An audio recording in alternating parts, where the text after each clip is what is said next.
Hello, and welcome everybody to another episode of Pod Strickland. I'm your host, Shwin and this is episode 289. I am joined, as always, by my co-host, that is at StacyPatton89 on Twitter. Stacy, how are you doing on this Victory Monday?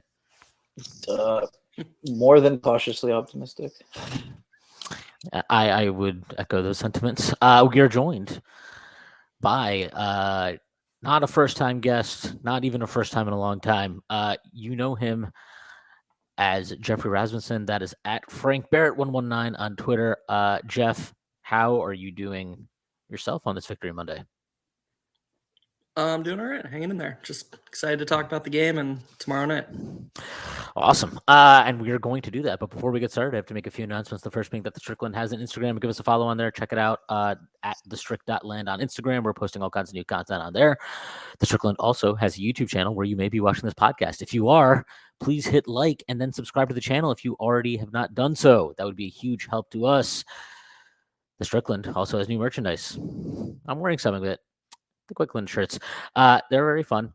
We have shirts, sweatshirts, shorts, fucking hats, all kinds of shit. Check it out. There's new merch on there. There's Jalen Brunson merch. There's Quickly merch. There are also just Strickland merch. Check it out. We have, again, a lot of new stuff on there. Finally, the Strickland has a Patreon which you can subscribe to. There are a number of different tiers. There's a $6 tier that gets you access to Pod Strickland, this podcast that I host every Friday with Prez. You also get access to the Strickland Mailbag hosted by Andrew Steele, a.k.a. Doug, a.k.a. the Doug Bag. That comes out every other week alongside alongside Dallas Amico. You also get access to the Strickland Discord where the conversation never stops. There are further tiers. There is a $9 tier that gets you access to Strickland My Solo Pod where I rant and rave about the Knicks even more. You also get access to wonderful premium articles by Matthew Miranda, one of the best in the business. There are further tiers. There is a $15 tier, $30 tier, $50 tier, and $100 tier. This comes with a variety of additional benefits like listening in on pod recordings, merchandise discounts, and even potentially co-hosting a podcast alongside yours truly one day. Whether you choose to subscribe or not, none of this would be possible without you. So without further ado, let's get started. The Knicks won a basketball game, game one of the playoffs at Cleveland on Saturday evening, 101-97. It was a beautifully ugly game is maybe the best way to put it. Having rewatched it now, I feel very, very good about. I mean, I felt good after watching it the first time, but it's like you watch it once, you don't really fully, you got to watch the tape 3 times before you really have a grasp on what's going on. But like watching it a second time, I think the Knicks played a really good game, and I think they played a really good game under circumstances that kind of fucked them. I thought Brunson. I don't know if he I don't even know how many minutes he played in the first half. It might have been like 6 or 7. But I thought 2 of the fouls he picked up were completely bogus. And so, Quickly didn't have a good offensive game. Grimes didn't have a good offensive game. RJ didn't have a good offensive game. I know he had 6 assists. I just don't particularly think he had a very good offensive game. And really, I mean, Randle, I didn't think I don't really care what his numbers were. I didn't think he had a bad game, but he didn't have a good scoring game. And the Knicks just didn't get a lot of good offense from anybody aside from basically Brunson and Josh Hart. And they still won the game. And they probably should have won. And Obi. Yeah, and Obi. And Obi didn't play much. He probably should have played more. But like they didn't get a shit ton of great production across the board, really. And I think they probably still should have won the game by more, which is telling. And I thought defensively they it's kind of weird to say this, but like I don't think Cleveland's very hard to defend. And I think the Knicks knew exactly who to help off of. I think they knew what they were doing. They had a couple of brain farts where they lost Garland. That's just going to happen over the course of a game. But I thought their defense on Mitchell was actually really, really good. He just made a lot of tough shots because that's what he does. And the Knicks front court. I mean, we talked about this coming into the series, but the 2 things the Knicks had an advantage of over Cleveland, I thought, were controlling the glass and their depth, and both of those were paid off in full during this game. You could see the difference in the depth, even with so many guys not really playing that well in game 1. And you could obviously see, especially in the second half, how much more physical and how much more dominant they are on the glass. And I know, I think Mobley and Allen both had double-doubles. Evan Mobley he might as well just be Julius Randle's second or third son. However, I don't know. Like it was that. It was very emasculating in a lot of ways. He was completely dominated physically by Randle, and I thought it was very funny. There was that clip of him like getting basically like shoulder barge under the under the rim on a free throw, and they're like Cavs fans are like, "That's a foul," and I'm like, "It's not a foul. That Evan Mobley is just not strong enough to hold off Julius Randle. I'm sorry." And if we're gonna be completely honest here, I think Evan Mobley's gonna be an awesome player. I think he's probably gonna be, I would imagine, a Hall of Fame caliber player by the end of his career. But he's not that guy yet. It's his second year. He's not physically where he's going to be in year 4, 5, 6. And there's no shame in that. But like, that's kind of why I thought the discourse bleeding into the series was a little weird, where it was like Cleveland has 4 All-Stars. And it's like, well, one, Mobley hasn't actually made a fucking All-Star game yet. And two, like, I think people were conflating a lot of what your projection is for Evan Mobley moving forward versus what he is today. And I think he's a fantastic defensive player already. Offensively, there's a lot of room to grow, and physically, just, in terms of filling out, he's got a long way to go. But the Knicks capitalized on their advantages, and they won a game in Cleveland that, again, I think they could have won by more. Yeah, I mean, I think you hit the nail on the head with a lot of those. Brunson missed a quarter with foul trouble, obviously. Even his final stat line, 27 points on 24 shots. We expect usually him to be more efficient than that. And he missed a few, even on like Chetty Osman, that were very makeable shots. So the idea that like the Knicks played their best, certainly on offense, I think Cleveland had a lot to do with that. But I mean, I think you got, in a way, you got Cleveland's best shot in terms of their defense. I thought they played a terrific defensive game. I think they caused a lot of issues for the Knicks, and the Knicks responded well. Some of that was, I still think that they're constrained when Randle and Brunson are both on the floor together. That causes problems for Cleveland. I think early on, Mobley was helping pretty aggressively in the paint. Randle made him pay with threes. Randle seemed to get a little bit gassed, but I thought he played as well as you could hope. I think he'll shoot better as he gets his legs back under him. But I mean, I think to your point earlier, it was kind of a slow burn. I think Jonathan Knack retweeted about this. At halftime, the Cavs actually had one more offensive rebound than the Knicks. So they had basically, had that in a draw. And at the time, I was like, well, coming into the series, I thought the Knicks, that had to be a clear win for the Knicks.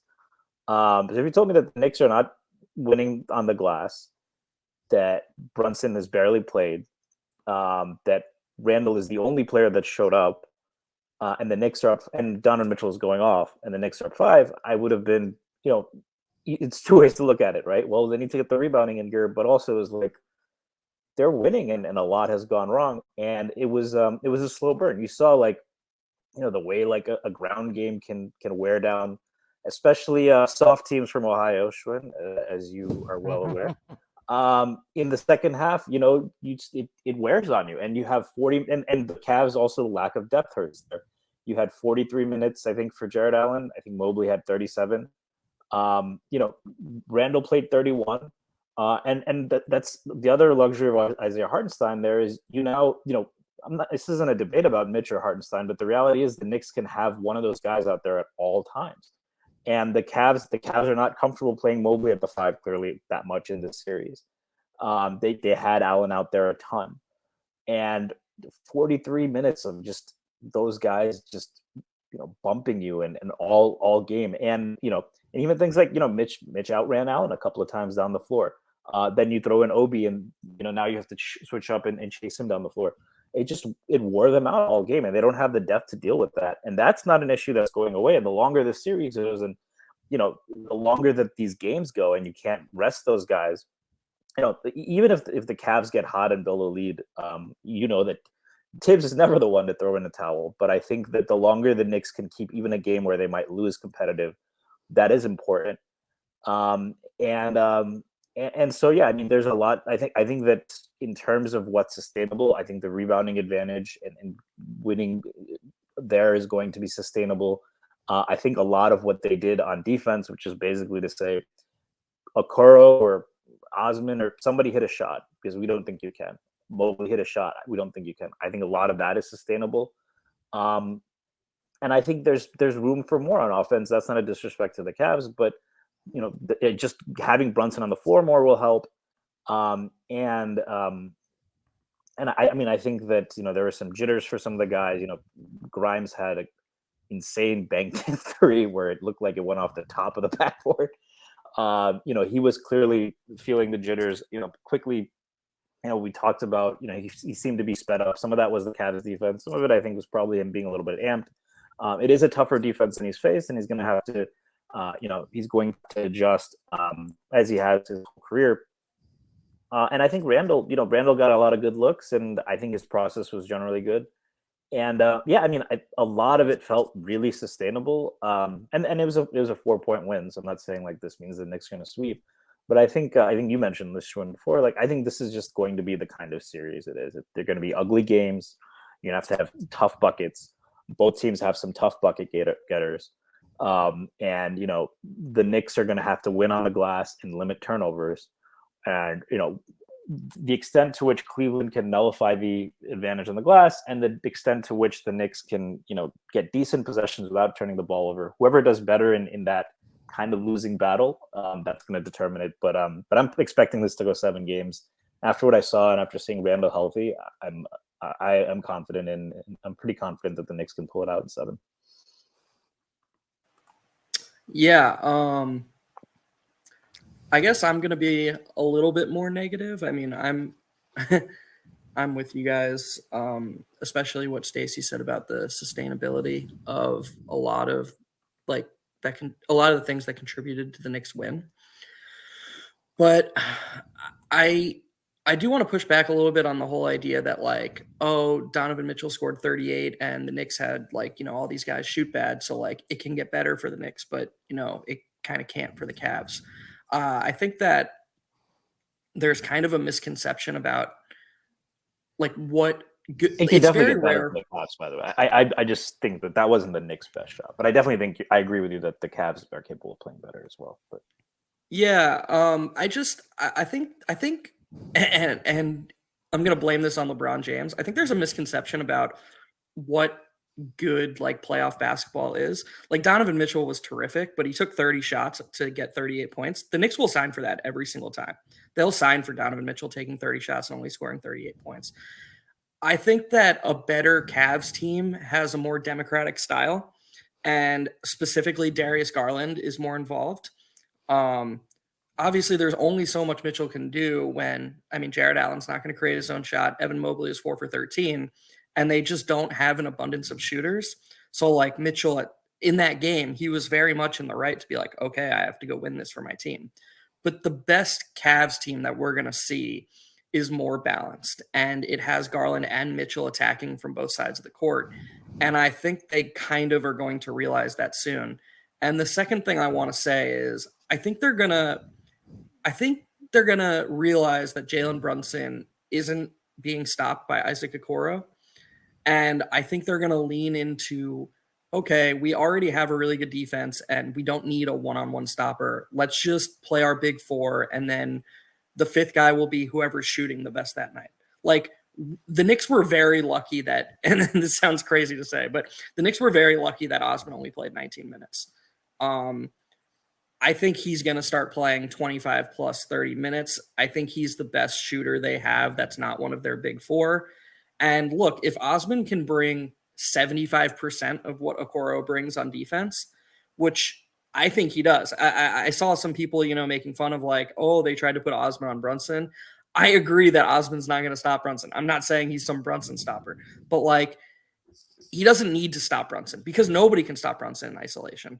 What he needs to do is not be a total sieve defensively, be able to hold his own and make shots. If their 5th guy can comfortably make shots, all of a sudden the Knicks' defensive plan is it's so much different when you can't, Shwin, you said you watched the game twice. Anybody who hasn't watched the game a second time, go and rewatch the game and look at how far off they were always cheating off the guys they didn't respect. That is what makes Donovan Mitchell and Darius Garland's life difficult. If they're basically playing 1-on-2, 1-on-3 every time they try and go into the paint, the Knicks clearly didn't respect Mobley when he was spacing. They clearly didn't respect Okoro when he was spacing. I mean, even LeVert, they were, and those guys are gonna make some more shots too.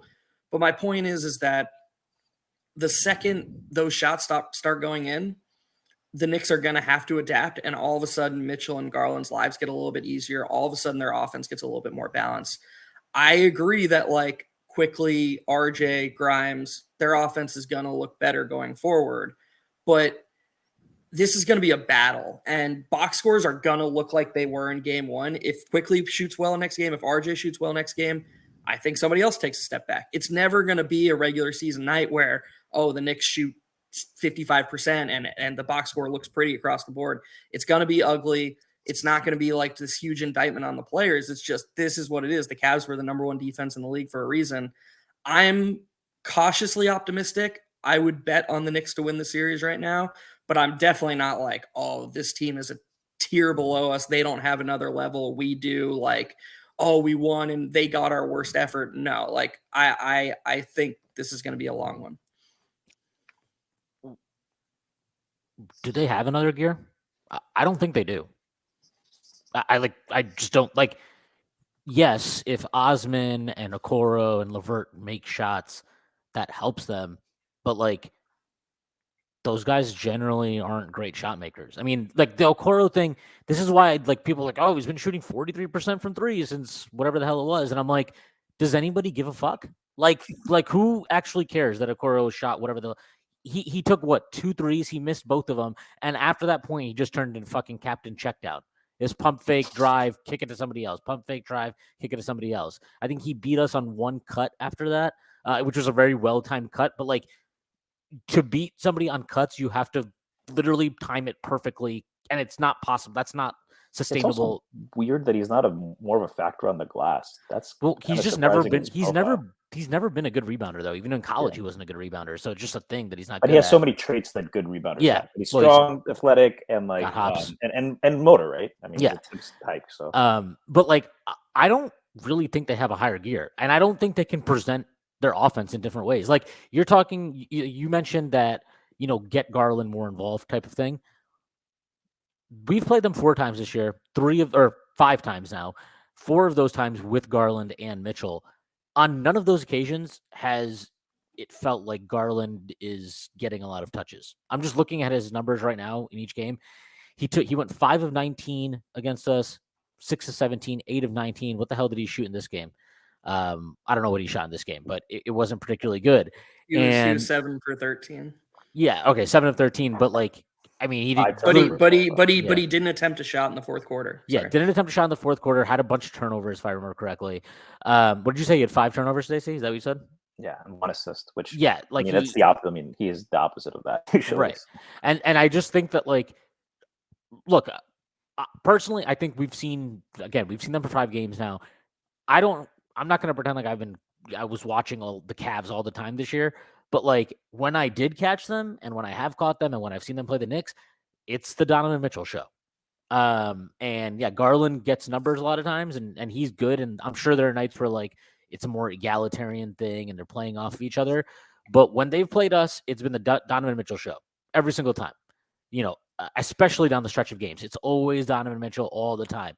Pick and roll, pull up jumpers, whatever the fuck. It's always him. And I'll say this. I think he's got a huge hero complex. I think he's got to be the man. He wants to be the man. He wants to take these hero ball shots. He wants to own the moment and all that shit. And that's great that he has that mindset and he has that confidence. Like, I mean that. Like, we saw that. That's a thing that you need to develop as a player a lot of times. Like, I thought quickly his biggest issue wasn't that he missed shots. I think it's that he let missed shots impact his decision-making in terms of looking for offense throughout the game. And I think that's exactly why Tibbs pulled him when he did, because he picked his dribble up and then he tossed the ball to Mitch, and then the offense went to shit for that entire possession. And he was just like, okay, well, if you're just not going to keep your dribble alive, I'm just taking you out of this game, putting Brunson back in.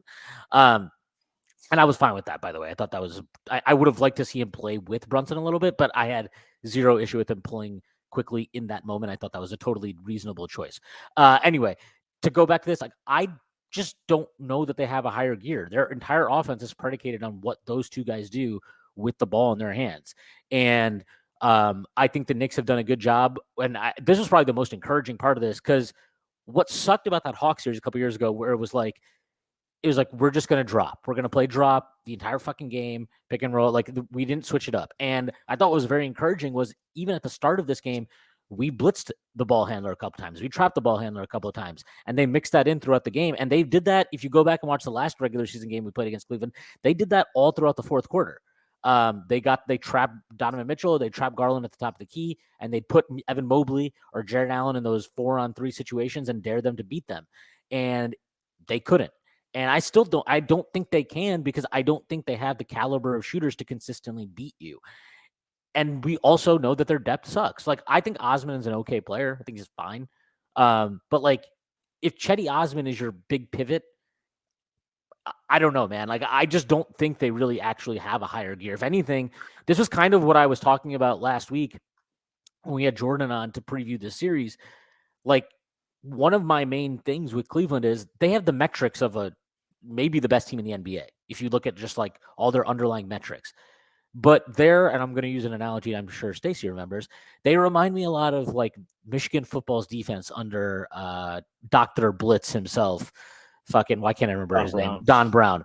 Where it's like, they're so good at beating up on teams they are better than in the regular season. They're so good at that. They beat the shit out of them. It's not like they're eking out, 7-8 point wins. It's like 15-point win, 20-point win, 25-point win.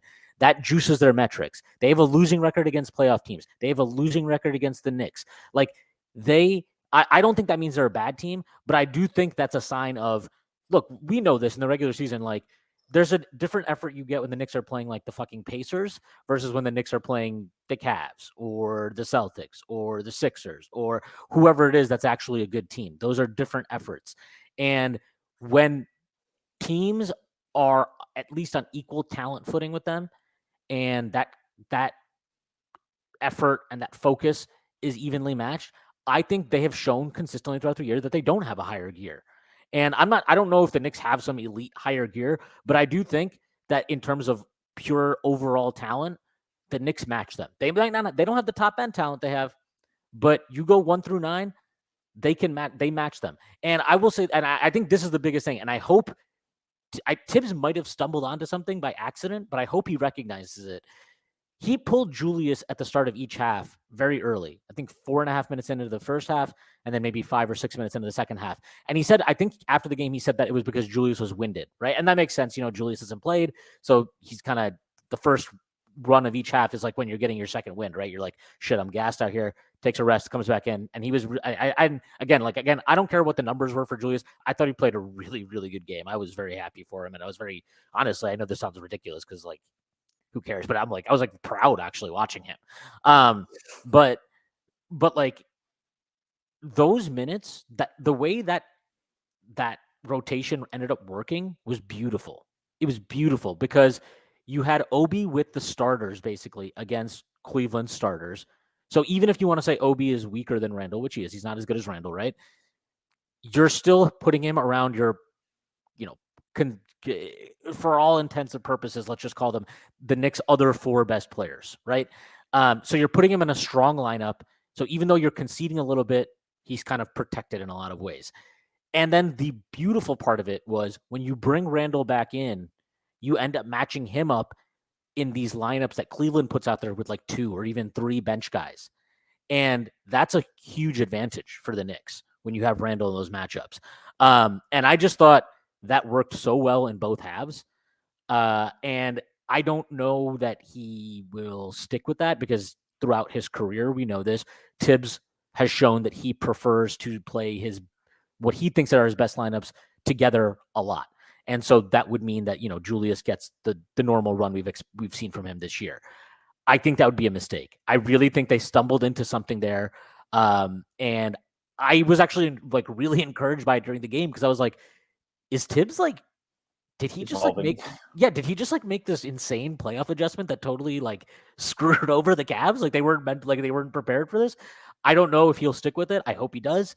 And I will say, aside from the extended RJ minutes in the fourth, which I thought were a mistake in real time, and obviously he came to that conclusion too a little bit too late. After the Knicks had blown a 10-point lead. But aside from that, and I know that's a big aside, but like aside from that, I thought Tibbs coached a fucking really good game. I thought he coached a really, really good game, and I was genuinely impressed with the Knicks showing a little bit more tactical diversity and flexibility than they showed in their last playoff appearance against Atlanta. Yeah, I mean, I think that the criticism that many have leveled against Tibbs previously was, especially when the Knicks' strength was versatility more than top-end talent, he's still operating, he has a toolbox of a lot of interesting tools, but he's operating like he only has a hammer, right? He's still doing everything the Tibbs way. That's changed a lot. It's our island of misfit toys. Yeah, and but he's deploying them in very creative ways. I'll mention a couple. One, pace has been a key point of emphasis, not just this game, but the last game against Cleveland as well. He wants them to play fast against this team. Makes sense. They're a great half-court defense. It's just pretty standard stuff, but you're seeing it. He's kind of letting go of the control freak. And like even when the Knicks are fucked, I mean, the start to the second half yesterday was horrendous. Tibbs called 2 timeouts, but he didn't rein them in. He didn't do that. So I like that. We were kind of talking about this in the Discord. I like how he deploys. He mixes like Quickly and Hart are capable on-ball defenders, but I actually appreciate the fact that he likes to keep them off ball because they're so much more impactful and help. We can kind of discuss whether that means RJ should be on Garland or whatever. Personally, I think that it's going to be a team effort anyway, so I want my best team guys being able to impact the most. And then the other thing I want to mention, so getting back to what Jeff was saying about Osman, I think is maybe Osman can give you 75% of what Okoro can give you on defense, but I don't think I think it's much more binary than that, especially against Brunson, because the thing with Brunson is once he gets to his spot, unless you are just extremely lengthy, he's over. He is going to get a good look. He missed a few good looks against Osman. That's number one. Number two is the other thing that Okoro really creates is his ability to get over screens. What I really like that the Knicks started doing, especially when Okoro was out of the game, was more guard screens. I'd expect them to go to that more. They do that a lot against Miami, whether it's Grimes or RJ or Hart. They have a lot of good physical screen. IQ is a good screener. They have a lot of good screeners. So you bring that guy to Brunson, and usually it's the guy who Donovan Mitchell is guarding because the Cavs do not want to switch Donovan Mitchell onto Brunson. It was very fun watching that in the second half when Brunson was like, "You know what? It's time to hunt Donovan Mitchell for a second here." Yeah, and of course immediately fade away. It might even be a psychological edge, but he looks at Mitchell, he sees food, so they don't want to switch that. Okoro allows them to defend Brunson in those screens without having to switch and without giving up the pull up. Right? There's so many things because if you play a little bit off, Brunson can hit you with the pull up. If you are a second late on the switch, he can beat you. If you shade him one way, he can reject. He has so many ways to attack it. Even if it's whether it's 75%, 80%, I think that tipping point completely changes things. I think LeVert is probably the best compromise between those two, where he's a little bit physical and lengthier. I don't love his screen navigation, but he's got that ability to kind of at least bother Brunson a little bit, while also being able to knock down shots. I think that is a worry for me, that if LeVert really gets going, he's a player that's been playing well. I know Prez mentioned him as a guy to really watch out for as that other guy. That is, I think, of the thing. But I think that besides Okoro, Brunson is going to pour on the points without them guarding him with Okoro. Cavs fans have even mentioned Mobley. They tried that in the last game. Mobley struggles on that switch too, and it's because Brunson is so talented. Well, also, I just think it's a stupid idea to they're already getting crushed on the glass. Yeah. Now you want to pull one of your 7-footers out of the paint to go handle Brunson off the bounce. Okay. Or Randle on the glass. Yeah, okay. I'm fine with that. Let's see Karis LeVert boxing out Julius Randle. I'll pay money to go watch that one. Give me a fucking break, man. This is what I'm saying though. I really just don't think the Cavs have pivots. They need their 4 guys to be. It's LeVert. LeVert has to have a big series. Well, LeVert sucks, so that's not going to happen. But I mean, even if think about what we're talking about though. admittedly, Karis LeVert is at best, right? He's an average rotation player. Is that fair to say? Yeah, I mean, I don't. Yeah, an average rotation player is better on offense. And I don't. Yeah, they don't need him to drop 30. They just need right. like 15 or 20 and to knock down enough shots, as Jeff was saying, to like free up Garland and Mitchell a little bit. And I think one of the big issues with LeVert, not necessarily that's an issue, but just one of the realities of him as a player is when he has like, and you can see this throughout his career if you just go through his game logs, right? He'll just randomly have like, didn't he have like 40 this year in Boston or something? Like he has like these random huge games, right? But those are usually games where he gets to handle the ball a ton, where he gets a lot of on-ball usage, on-ball reps, whatever. He's just not going to get that in this series. Like, and he's not going to get that unless when they're at full health, because it's going to run through Mitchell. It's going to run through Garland, right? It's not going to run through him. And I just like if that's what it takes, if we lose because Karis LeVert goes off, so be it. Like that I'll live with that. And it's kind of like you can see the way the Cavs were defending RJ, right? Like it's kind of the same thing where they're like, if RJ Barrett's going to beat us on 3, so be it. Like we'll live with that. And we'll see. Like I thought it was They're living with Randle beating them from 3 too, by the way. Like Mobley is not going out there. They want him in the paint. So those are going to be open. Yeah, I mean, and good for them that Mobley was in the paint because he did such a good job of controlling the glass. But like, I thought it was kind of not telling, but I think it says so. It says so. Or at least I just found it interesting that throughout the game when IQ didn't have a good game at all, offensively anyway. I thought defensively was actually pretty decent, but offensively, like it's just funny to me that when he was on the floor without Brunson, right? So it's basically him and RJ. They were putting Okoro on him and hiding Garland on RJ. And I thought that was just like, I was like, man, that is saying something. But yeah, I mean, I just look, I think it says Quickly's a really fucking good player, and Cleveland has been prepping for him like he's at the top of the scouting report. Well, I think that goes back to the last game. I think it says that, and I think it says a couple of other things, but I'm not going to get into that right now. The other thing I did want to add on that note, sorry, I'll let you finish. Yeah. You did mention, in addition to the, I've said this before, I am a little bit concerned about IQ's ability to handle right now just what Cleveland has been throwing at him in terms of the length and the pressure. And I think pairing him with one of Brunson or Randle, I think one of Brunson or Randle, you can have it so one of them is always on the floor. And I think that's another advantage to your point to staggering, which I think that they need to. I think that might be the impetus for Tibbs, and especially if he sees that Quickly needs could use a little bit of a hand there. Right? Yeah, and it was weird. And the bench offense in general, I don't want to go out quickly. They struggled when both were off. Well, it was weird because he did that in the first half, and which kind of was by, accident because of Julius was tired and then Brunson got in foul trouble. Yeah. But like in the second half, at the end of the third quarter, he ran out a lineup that didn't have Brunson and didn't have Randle. And then at the very end of the third quarter, I think he was literally a possession. It was literally one possession, and he was like, "Oh shit, enough of this." Yeah, exactly. And he was like, "Okay, well, that was stupid." But yeah, I mean, I actually think what Quickly needs to do is, and he did this actually in the game. It didn't pay off because he was kind of tentative. What Cleveland did, they clearly knew the scouting report on him. They sat on the corner passes he likes to make when he gets into the paint and jumps in the air. And they picked him off twice on those. I didn't have a problem. I don't have an issue with the plays he was trying to make, but it was a clear thing of a team knowing the scouting report of a player and executing it. And he made that adjustment. If you go back and watch the game, like after that, when he got into the paint, he knew that they were going to sit on the corners. And I think Johnny Bryant even like talked to him after one of the timeout, or when they called the timeout, and he was like kind of pointing to him what to do. And you saw like he actually set up Hart for an open 3 at the top of the key. Hart missed it, but it was like that's the adjustment he has to make. I think he has to be more of a distributor. And I also think that there are times he just needs to be more I think he needs to direct traffic better. There were a couple of drives he had where there's one where Obi was in the strong side corner and there was one where RJ was in the strong side corner. And those are guys that Cleveland is willing to help off of in this series. So when he put the ball on the floor and he started driving, there was they were all converging on him. So he didn't really have anywhere to go. He ended up, I think he turned the ball over on one because he did try to make the corner pass when Obi was in the strong side corner one. He tried to make the corner pass to the weak side.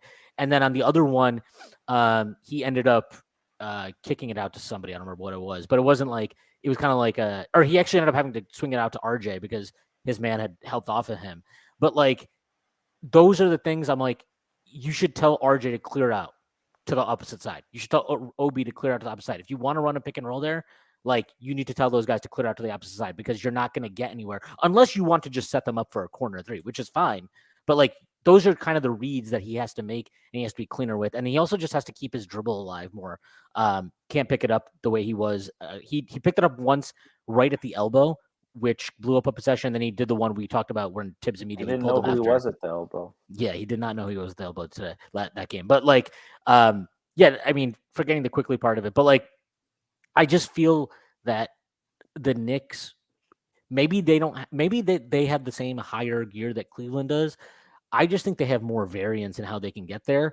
And I'll take that over Cleveland's top end talent right now, I think, because as good as Mitchell is, I don't think he's a top 5, top 10 player. And as good as Darius Garland is, I'm not sure he's wired to just be like, fuck it, I'm taking 25 shots tonight, which is kind of like the mindset I think he needs to have for them to really, turn the series around and win it. But I could be wrong, and maybe Evan Mobley has a breakout series or something. We'll see. But I was just really, I don't think really... he'll shoot 4 for 13 again. Although, I did go back and watch. A lot of the misses were like makeable shots in the paint. Yeah, but they're like over Mitch. Yeah, like can they be made? Sure. We've seen guys like Embiid make those. Mobley's probably going to do that one day. Maybe it'll be as soon as this series, but it's not some fluky thing where he was just missing bunnies, Yeah, and I will say, just before I throw it back to Jeff, because I know I've been talking for a while, So I didn't like that he left RJ in for as long as he did in the fourth quarter, but I thought the double sub he made at that time to bring in Hartenstein and Grimes for Mitch and RJ was extremely smart. And if there's a pivot that Cleveland can make tactically, I think it's probably, doing what we've seen Miami do to us on a lot of occasions. We just start blitzing and trapping Brunson off pick and rolls and stuff like that, and trapping Julius. And if that's the case, the Knicks do have the right player personnel pivots to make. It's Hart just on Tibbs. Yeah, it's just about, is Tibbs, will he be quick on the trigger to make them? Because like Hartenstein, Hart, Grimes, Quick, those are the guys in those situations that are really, we've seen that, right? Like they're really good at punishing those and capitalizing on those advantages. So we'll see if he does that. But like aside from that, as a very specific tactical pivot, I just don't think they have the player personnel to do a whole lot to change up like the scenario, I guess, on the Knicks. And whereas with the Knicks, like, I mean, we didn't even see this game, and we're probably not going to see it this series because we know Tibbs doesn't necessarily love to do it. But like, we know the Knicks can actually throw a small ball lineup out there now, right? With like Hart at the 4, and they just have options. And I think unless if the Cavs had like literally a Giannis level player or something, a Jokic or Embiid or one of these, truly like elite top 5, 6, 7, 8 guys, I think you can live without the tactical flexibility because that guy is just going to be better. I don't think Mitchell is at that level. And I do think because he's not at that level, it makes the variance the Knicks have, the options they have, count for a little bit more in this matchup. I just want to say that I feel like a lot of what you focused on was guys outside of their big 4. And to be clear, I think their next gear involves their big 4 playing a lot better. I think that's their higher gear. And maybe like a lot of what you said, it sounds like you just don't think you don't think Mitchell and or Garland has it in them mentally to like switch up how they play. But if you look at their lineup data, like Garland is almost clearly more consequential to the team than Mitchell. Like obviously Mitchell's a better player. And like, if you were going to build a team with one star and then a bunch of role players, you'd rather have Mitchell. He's the better scorer. He's yada, yada. But with them both on the team, the way to get all 4 going is to have Garland be more involved.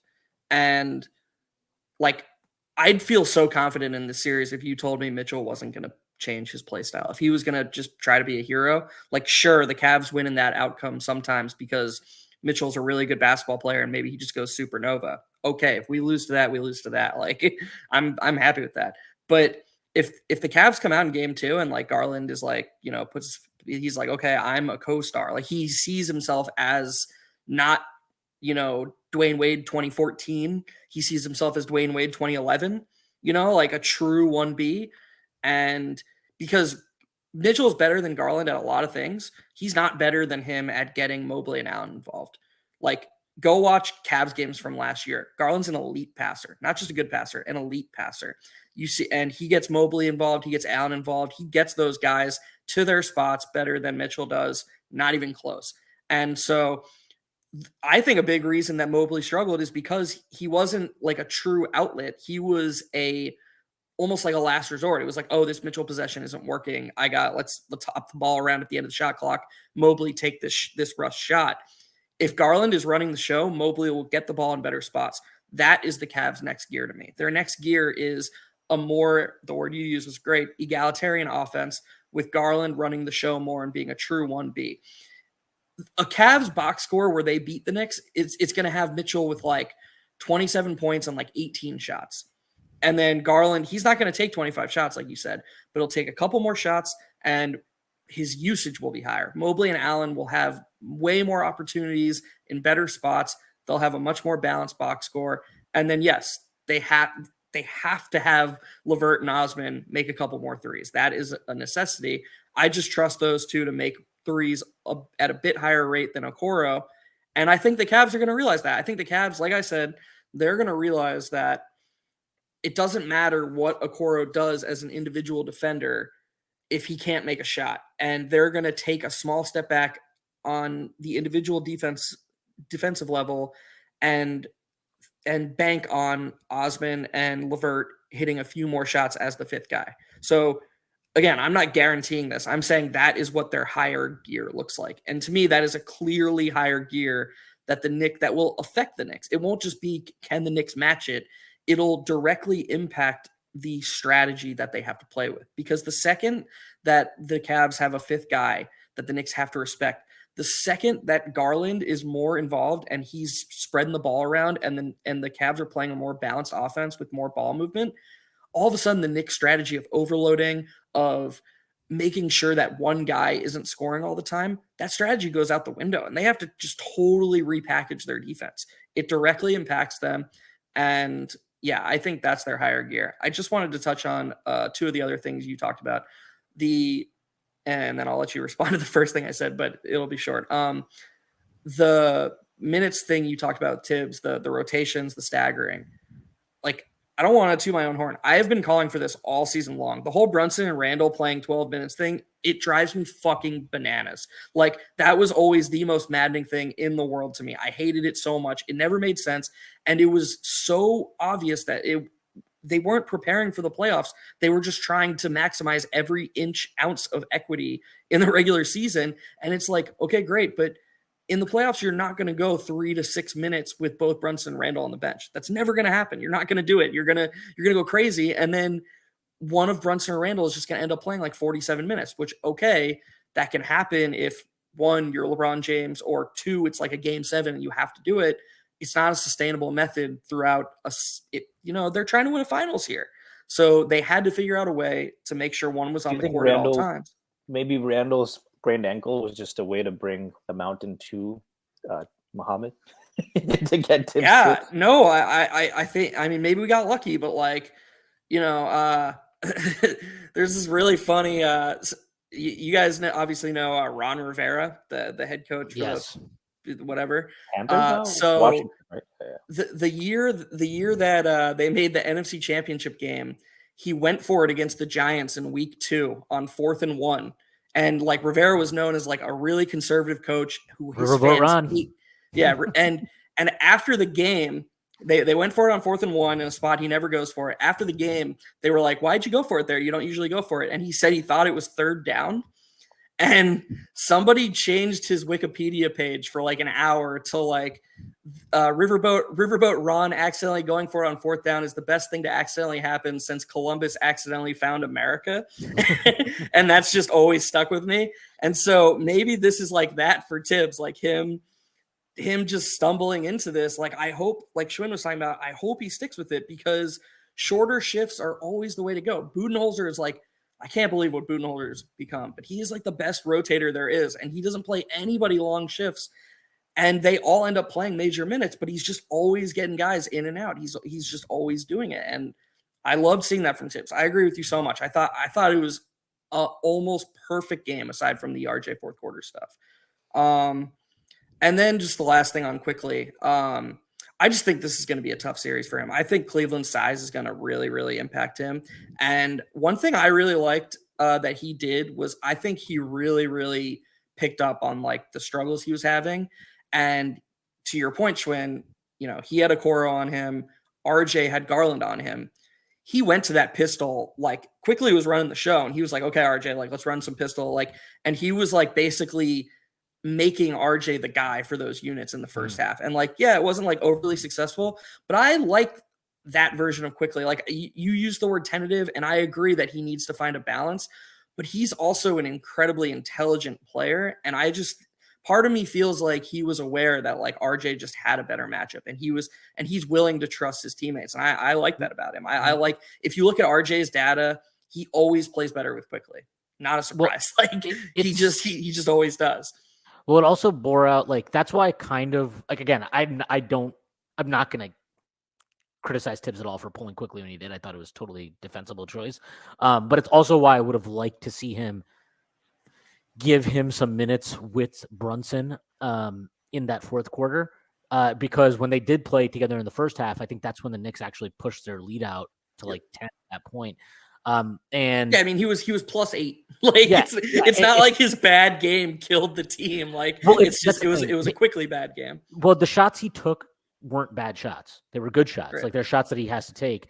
And his turnovers, I thought, like, again, the transition one where I think Mitchell just makes a great play. Like, I think you have to take the chance of getting Randle the ball on the break there. I think you have to take that chance as a player. Mitchell made a great play. It is what it is. The other two were, again, that's like scouting a player and understanding his tendencies. And to his credit, as I pointed out before, like, he understood, okay, these were the tendencies that they're picking up on. And he didn't make those turnovers. He didn't have another turnover in the game after that. But like, when I say tentativeness, I'm not talking about that. I'm talking more about like, when you do put the ball on the deck, like, don't pick up your dribble at the fucking elbow. Like, don't. Yeah, he played a bad offensive game. Like, yeah, he did. Don't pick okay. up your. Yeah. I wasn't trying to excuse him. No, he played a bad offensive game. Yeah, and I think like it's one of those things where, look, Brunson famously got benched in the playoffs when he was 24, right, against the Clippers. He got benched. Carlisle straight up was like, I don't think you can play in this series, and he benched him. And like, this is normal. Like, this is why with the Garland, right? Like, I actually just think Garland's going to struggle in this series, and that's okay. Like, he sucked ass in the play-in last year too, and I think like Garland, he's going to get some numbers because that's just the nature of what happens if you have a lot of usage, and he's going to have a lot of usage in the series. But like, I don't think he's going to have a good series, and I think he struggled against the Knicks throughout this year for a reason, and like, that to me doesn't really mean anything about his future. Like, it's going to happen. You fucking struggle, and then you hopefully learn from it as a player. Like, we saw Trae Young last year suck ass in the playoffs, right? And historically, to be honest, even though he beat the Knicks, right? Like, he didn't play well in that series or in that entire playoff run, really, offensively. He was not particularly good or efficient. So it's just part and parcel of like development of especially young guards. When they get into these playoff situations, defenses are throwing things at you that you just don't see in the regular season. They're more keenly aware of your tendencies, of where you like to pass the ball, of who you like to pass the ball to, of like, you know, what shots you like to take. They're more keenly aware of those things, which is why the threshold for being an on-ball creator in the playoffs is so high, right? Like, I mean, like, we've seen Steph Curry struggle with physicality, right? Like, and he's talked about it. He had to, you know, after the 2016 finals, he was like, okay, I got to really muscle up. And he went and he's like, you can see the difference in his body. Like, he's like 10, 15 pounds stronger now to handle the type of like physicality that he had to deal with. So like, even great players have moments in the playoffs where they struggle, and then they learn from it and they move on with their careers. So like, I think Quickly is going to struggle as a scorer more than anything. And that's okay. To me, that's like part of development for him as a player. It's the same thing Brunson had to go through. It's the same thing a lot of guys have had to go through. But like, that's actually why I would like to see Tibbs make it very much a point of like, I have to have one of Randle or Brunson on the floor at all times. Especially, and I think the Brunson Quickly minutes in this series could be really, really good. Because what I still like Quickly doing, and one of his assists to Julius came off like it was a second side action. That pick and pocket roll. that pocket Yeah. pass he bounced was so nice. Yeah, and like, I think that putting Quickly on the second side next to Brunson in this series with how much Cleveland is loading up to Brunson, that I think can really be a nice little avenue for him to find some offensive footing as a scorer, and generally just like helping create offense for the Knicks. And like, aside from that, it's just about make some open threes. Same thing with Grimes. And Grimes got like the threes he got were all high quality looks. Like he's just Not that bank one, dude. That was from fucking no, but Dayton, Ohio. he was open. He should take that. I'm good with that shot. That's a good shot for him. Like he got open threes. I think he was a little bit jittery. I think he was like you can kind of tell when he's rushing a shot. I thought he was rushing his jumpers a lot.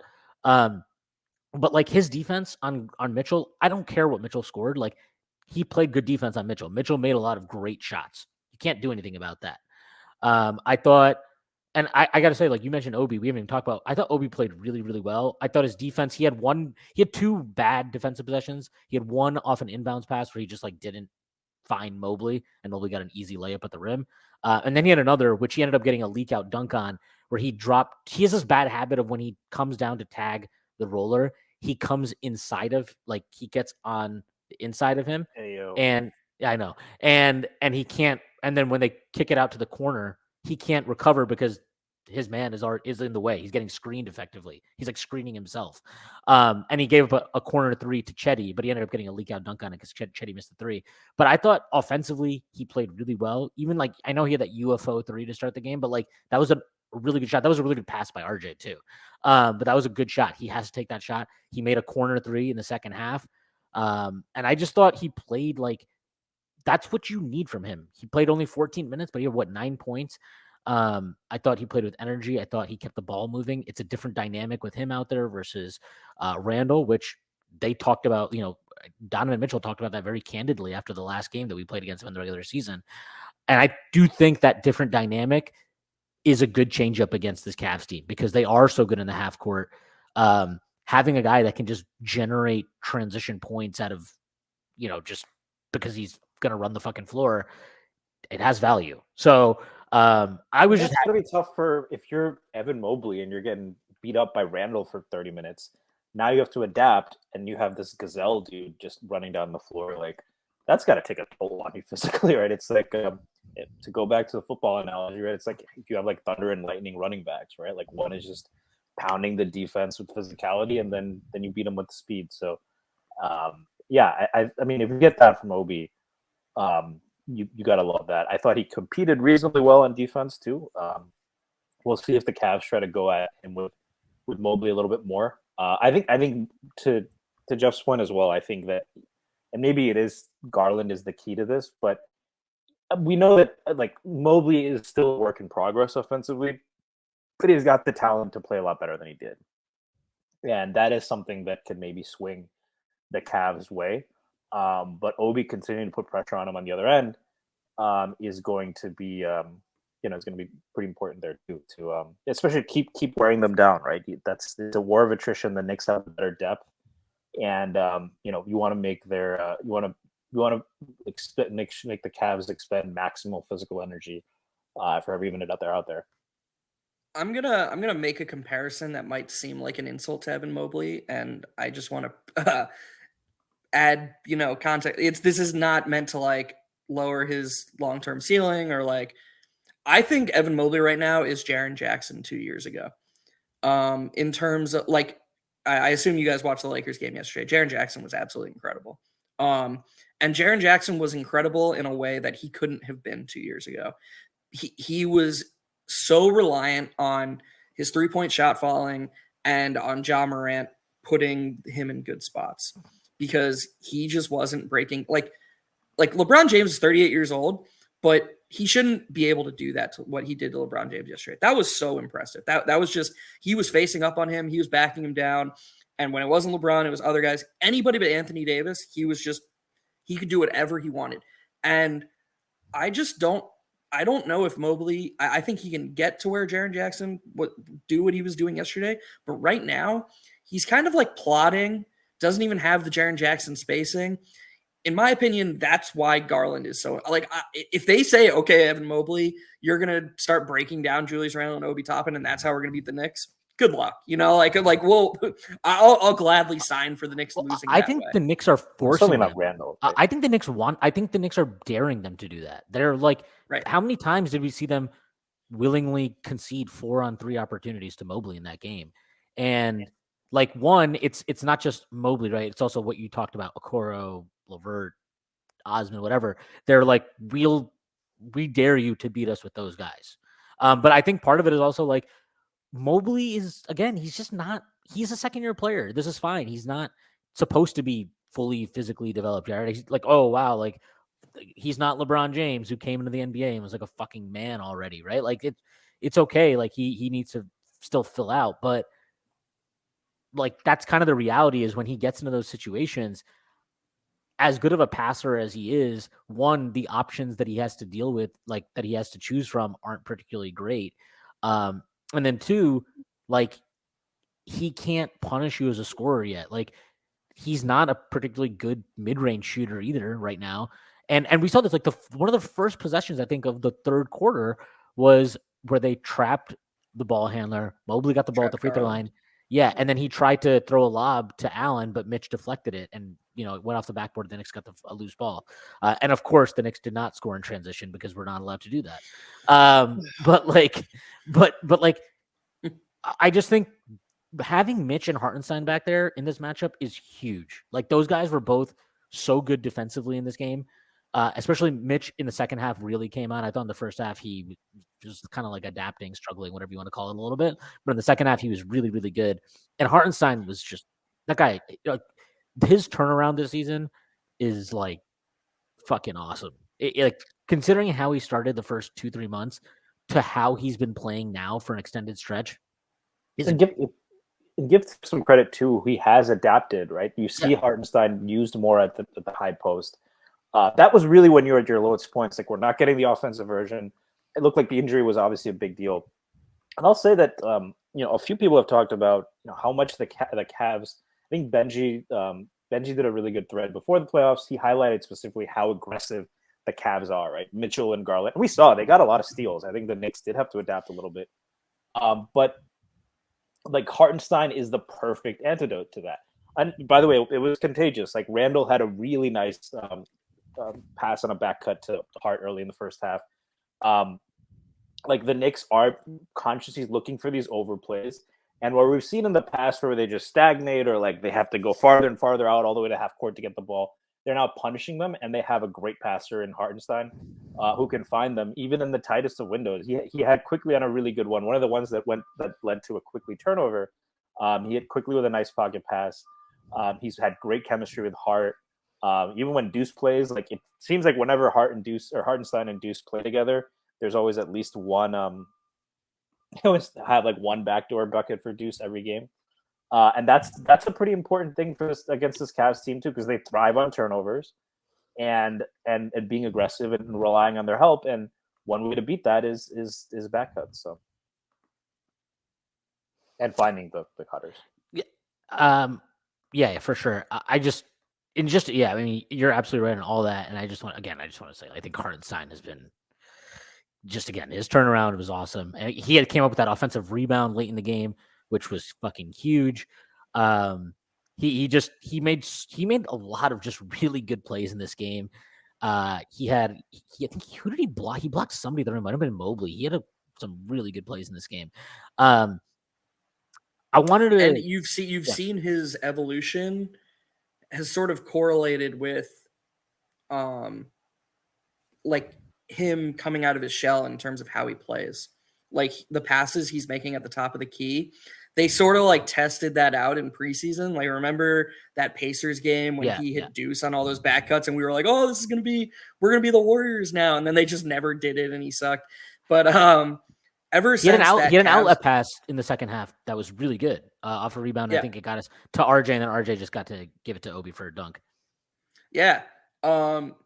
It's been really, it's just, you're really happy for the guy because when he was struggling, he was getting the Fournier treatment from fans and like, some of it deservedly so. He was not good the first few months of the season. And Sims should take his minutes was a pretty popular opinion at that point. Yeah. And you're a 24-year-old guy who just had the season he did in LA. It has to take real maturity to not be like, okay, well, I was playing a certain way in LA and they're not letting me do that now. I don't know how even a small part of you doesn't bear that frustration, but he just like took it on himself and was like, I have to be better at what they're asking me to do. And Tibbs is kind of weird like that because the second he became better at what Tibbs was asking him to do, then Tibbs was like, okay, now you can start doing a little bit of the stuff you want to do, and we've seen that weirdly with other players, obviously quickly, like Obi, Obi was put in the corner and all he wants to do is move around. And the second he, is shooting well, all of a sudden Tibbs is like, okay, you can do a little bit of the Obi stuff. You can leak out some more. And just really happy for Hartenstein to be playing this well and to be clearly playing the way he wants to play now.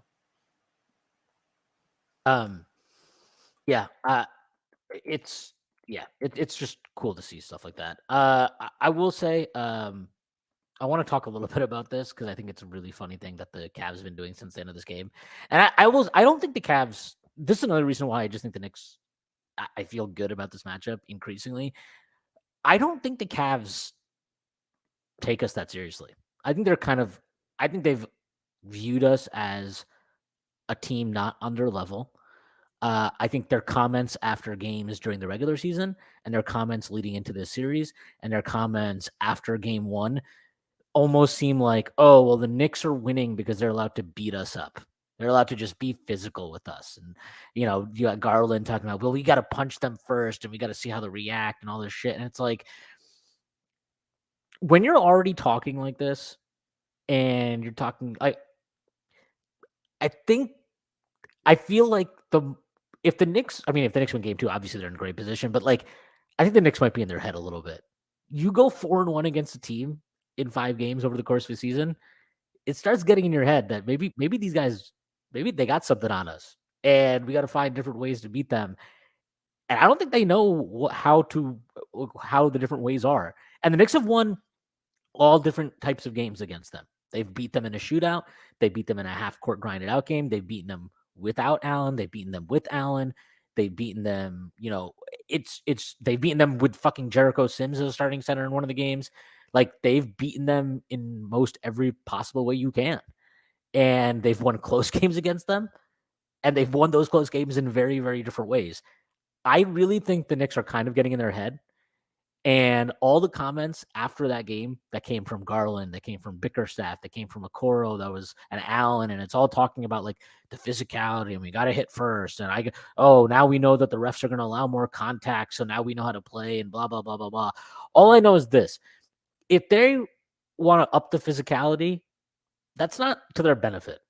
That is not to their benefit. That is to the Knicks' benefit. Because if they up the physicality and the refs allow them to up the physicality, Julius Randle might like fucking rock bottom Evan Mobley by the end of the series. Because it's just not going to end pretty for them. And as good as Jared Allen is as a player, Mitch is stronger than him. Hartenstein is stronger than him. They are more physical players than him. Donovan Mitchell is a physical guard. Jalen Brunson is more physical than him as a scorer. He's a more physical scorer than Donovan Mitchell is. Darius Garland is not a physical player. He's a good player, and I actually think he's an underrated defender at this point, but he's not a physical player. RJ Barrett has moments of physicality where he knows how to use his strength. Sometimes he struggles to use it. Josh Hart is a physical player. Like, the Knicks Quentin Grimes is a physical player. The Knicks just have more physical players. So if the Cavs want to lean into this whole thing and try to turn this into some kind of slugfest, be my guest. I like the Knicks' chances if that happens. I like them more than I already like them. Well, it's also like you mentioned, you touched on it, like you joked about Randle, but like he is gonna have to keep his composure. Like if they do start getting chippy, we saw that Donovan Mitchell obviously tried to goad him for whatever reason. Like on the replay, it didn't even look like there was any pushing or shoving between him and Allen. It was just a foul, and they extricated. Oh and god, Mitchell's such a fucking loser, man. He just wanted to have his little moment, like. Oh, but I think it probably work. like we have seen Randle lose, composure, and it affects his play, and it didn't work, right? So that is something to keep an eye on, like if that's how they want to get physical with Randle. But I gotta tell you, if you're playing 43 minutes, like that's not really a guy I want to I was gonna say bang, but that's not really a guy I want to go after. In that sense, especially if I have to do it all game. So yeah, and that should have been a technical on Mitchell. If the roles were reversed, that would have been a technical, no doubt. But there was honestly, I know, like in live time, it kind of looked like Randle was shoving him, but if you look at the replay, it's like they're kind of just tied up and Randle's just getting him off him. It wasn't, and he's walking away. It wasn't like a big deal. There was nothing between Allen and yeah Randle at all. Yeah. It was just like, and then Mitchell had to get his little 2 cents in there. Fucking loser. I'm sorry. Donovan Mitchell was so annoying throughout this entire game. Like after every shot, we had to get a close up of him screaming and wildly gesticulating to the crowd. And then there was that fucking call where he like clearly saved the ball out of bounds. And I think you posted the still, Jeff, right? Like I don't know if Jeff might have. Yeah. No, I think Jeff posted the still, and I didn't catch it in real time. I was like, that looks out. Of course, it's ESPN. I was watching ESPN. They didn't show the replay, and I think like what made it worse. Like I love Hubie Brown, but like they're fawning over this dude. It almost seems like they're rooting for the Cavs. It's gonna be pretty annoying. I think it was interesting. He really was aggressively trying to rattle Grimes at the end on the free throws. I loved the fact that Brunson came over and like got in the middle, show his leadership there. And I love the fact that Grimes has the stones to just say, remember when Grimes was kind of a shaky free throw shooter? Finished the season at 79%. Well, I think Grimes actually said you could see it. So after he hits the first one, Mitchell goes over and tries to like say whatever he's going to say to him to get in his head. And they zoomed in on Grimes at that point as he's like getting the ball to shoot the free throw. And he said something like, I think he either said, "Oh, I got this one," or "I already made this one." Basically, like, I like that. I like that he did that, and then he cashed it, and that was it. That was the game. No, it wasn't the game. It wasn't the game because he was right next to Mitchell when he shot the 3. Why did he do that? That was a little bit of I don't know why he was even close to him, but also like, oh my god, Mitchell jumped like 15 feet in front at him. Like if they called that, I would have just been like, really? Like, are we for real? But yeah, like he hit the 3. I mean, he hits that free throw. That was awesome. And it's like those are the kind of moments. Like it was good. I mean, what makes it to me, like when I think, I understand what Jeff was saying, where it's like you can't just say like the Knicks didn't get their A+ performance because neither did the Cavs. I think that's obviously fair. But what I think is like gives me a little bit more hope with why I'm a little bit more bullish on the Knicks finding their top gear, I guess, over Cleveland is like I think you could pretty clearly tell IQ and Grimes were feeling like, because I know Quickly's played in the playoffs before, but it was a very different thing. He was not as key a piece to the team. He did not have the responsibility he has now. Grimes obviously has not played in the playoffs. This is his first game. I think you could really see with those two that they were like pressing because they want to make an impression. So when I truly, and look, on the road in general, you're not going to get as much from your supporting pieces as you do at home. That just like always bears out in the playoffs. And I mean, in general, in the regular season too, but especially in the playoffs. And for the Knicks to win that game is huge.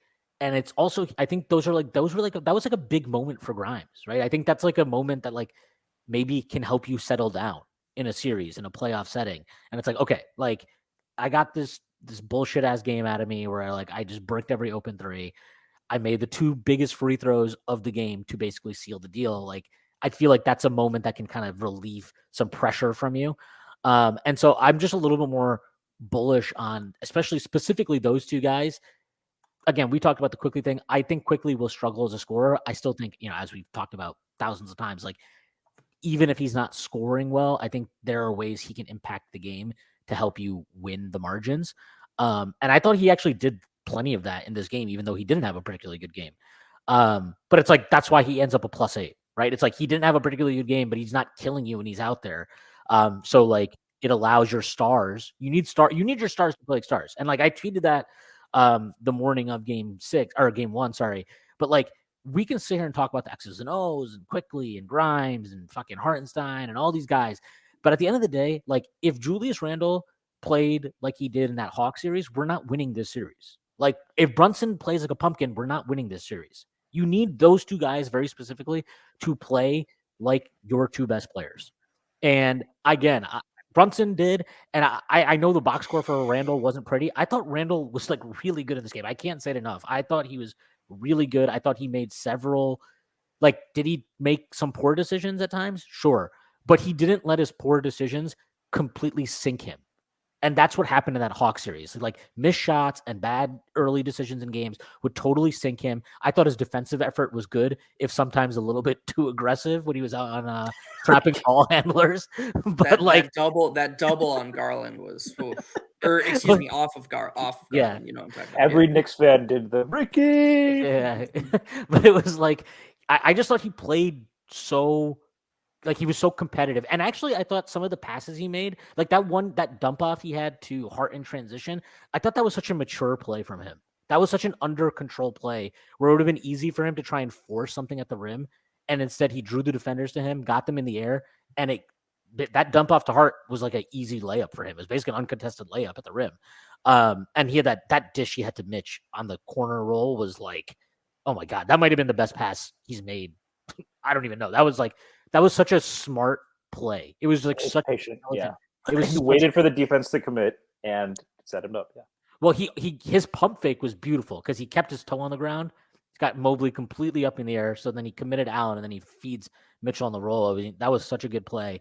I just thought he played so well on both ends. And like, again, I know the shooting wasn't great, and sure, some of the shots maybe you can live without, but like you sometimes like, I've mentioned this before, like you can't, especially in the playoffs, I feel this way. Like sometimes you need your best player to just be willing to have a bad shooting game and like live with the consequences. And it didn't feel to me like Randle was forcing stuff. Like there was one possession in the fourth quarter, I remember, because Brunson had gotten a switch with Mitchell on him. And Randle was like, I don't care. I have Evan Mobley on me. I'm going to the rim here. He ended up missing like a turnaround. Brunson had missed a shot or two in a row, and Randle was like, okay, maybe it's my turn, and right. It was like, yeah.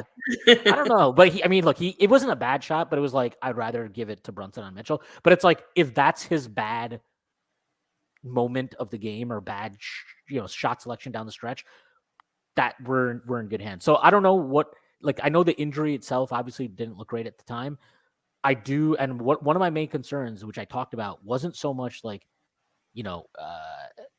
his output at the time. It was more like I thought he was really starting to show some of those concerning composure issues that we've seen from him at his worst moments when at that time he got hurt. I mean, that Miami game, we've all talked about it. That was like a stunningly awful performance by him until he got hurt. And I feel like it didn't look anything like that. Yeah, and I actually talked about this with when I had Jake Fisher on Strickland a couple weeks ago. I asked him, like, I was asking him about like that whole thing that happened with Quickly and Randle during that Orlando game, and he mentioned that like when he saw Randle during the All-Star break, Randle was like super cheery and like lighthearted, and he was very relaxed, but that he had heard maybe it was some of the tension of the season was potentially getting to him. And he had said he had talked to people around the league and like, with how tight the standings were all season, it was like every night meant something, right? Like you didn't have a freebie night.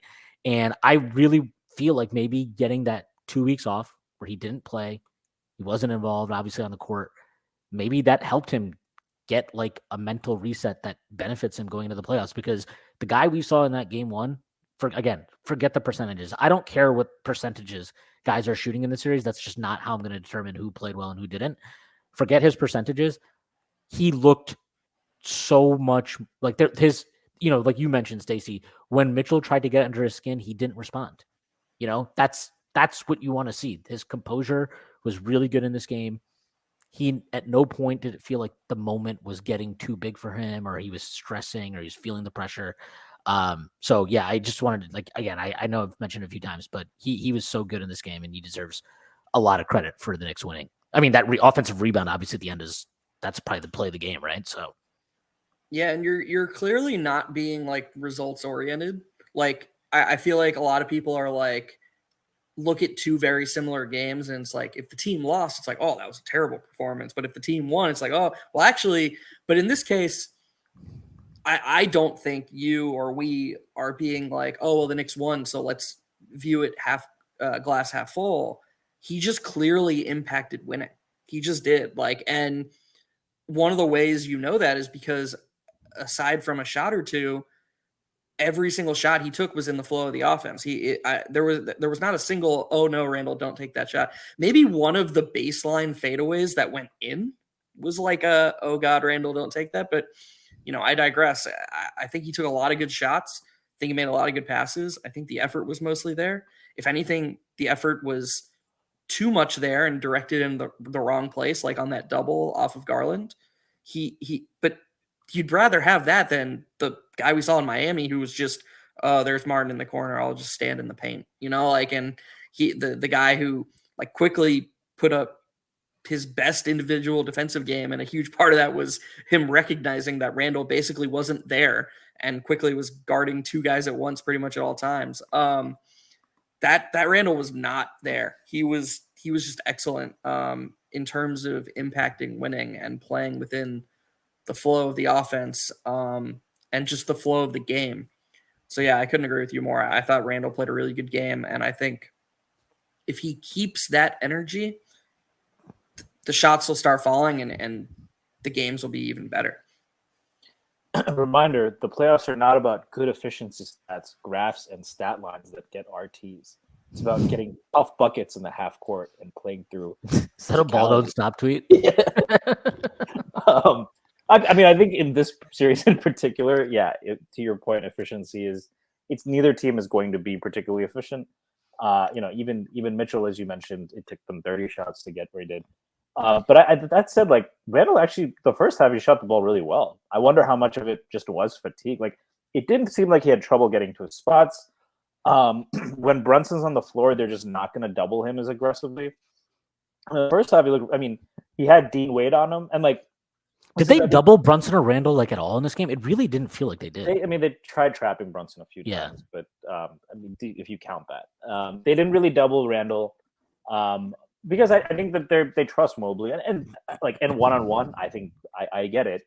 I think Randle is effective against Mobley, but even then, if you're backing him down from a farther away, even I'm not in love with that being the go-to approach for the Knicks. But he had Dean Wade on him. There's a contest. Somebody on Twitter was well, he makes Randle made some tough contested jumper. So I was they weren't really contests. If it's Dean Wade there, Randle is 6'8". He shoots the ball from very high release, and he is going to knock it down on those guys. That is, you can't say that Randle is hitting tough shots. This ain't 2020. This ain't last year's Randle. It ain't even 2020, 21 Randle. What he's doing is taking shots in rhythm, and he's getting those shots right now, and that's the biggest difference between here and Atlanta, where a lot of his shots that he we say that he just started missing shots he was making, but the reality is he wasn't ever in a comfortable spot. There were guys up on his legs. He's taking shots off balance. And, especially in the first half, he didn't have much trouble getting those. And he's going to keep getting open looks because Brunson is going to be priority number one. I think that the Cavs made it clear. And if he can make them pay both from outside, he pulls Mobley out of the paint. He can attack closeouts, his decision making. I mean, look at the decision making, not just short roll, right? But in those situations where you're in the paint and there's help coming and you have to read. A year ago, if you told me that he was doing a better job of that than Evan Mobley, I might have been surprised. And yesterday, you saw Mobley actually. I don't want to pick on him. He made some nice passes. I want to pick on him. he had that really good. He had that nasty dunk early on Mitch, which I was like, oh, I think this guy might be one of those games. The Randle's decision making was superior, and if he wins that matchup, which he did yesterday on Saturday, and I think he's capable of winning it, that goes a long way for the Knicks. So yeah. Stacy, did you see random aside 30-second interlude here? This is what the Jalen people Hurts want. Yeah, Stacy, did you see the Schefter bomb? No. Your boy Jalen Hurts got 5 years, $250 million for Hurts extension. 180 guaranteed, 110 at signing. We won, Stacy. We won the Jalen Hurts debate. We that is over. We won. Shout out Jeff. You won that. I mean, I'm obviously happy, but Jeff was a believer in Hurts much earlier than I was, so deserves the recognition of ball nowhere there. Yeah, it's great. We're not going to talk anymore about Philly fucking sports on this podcast. All right. I did want to say we haven't even talked about these two guys at all, and I do think they're worth talking about. I thought RJ had a really good passing game, and I mean, like he had this behind the back pass to Randle in the fourth quarter for an open three. Randle didn't cash it, but it was a really, really good pass.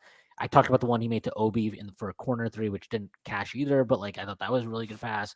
He had a few. He had one to Hart in the fourth quarter that was kind of it was like a bailout pass, but it was a good pass. It was the right pass.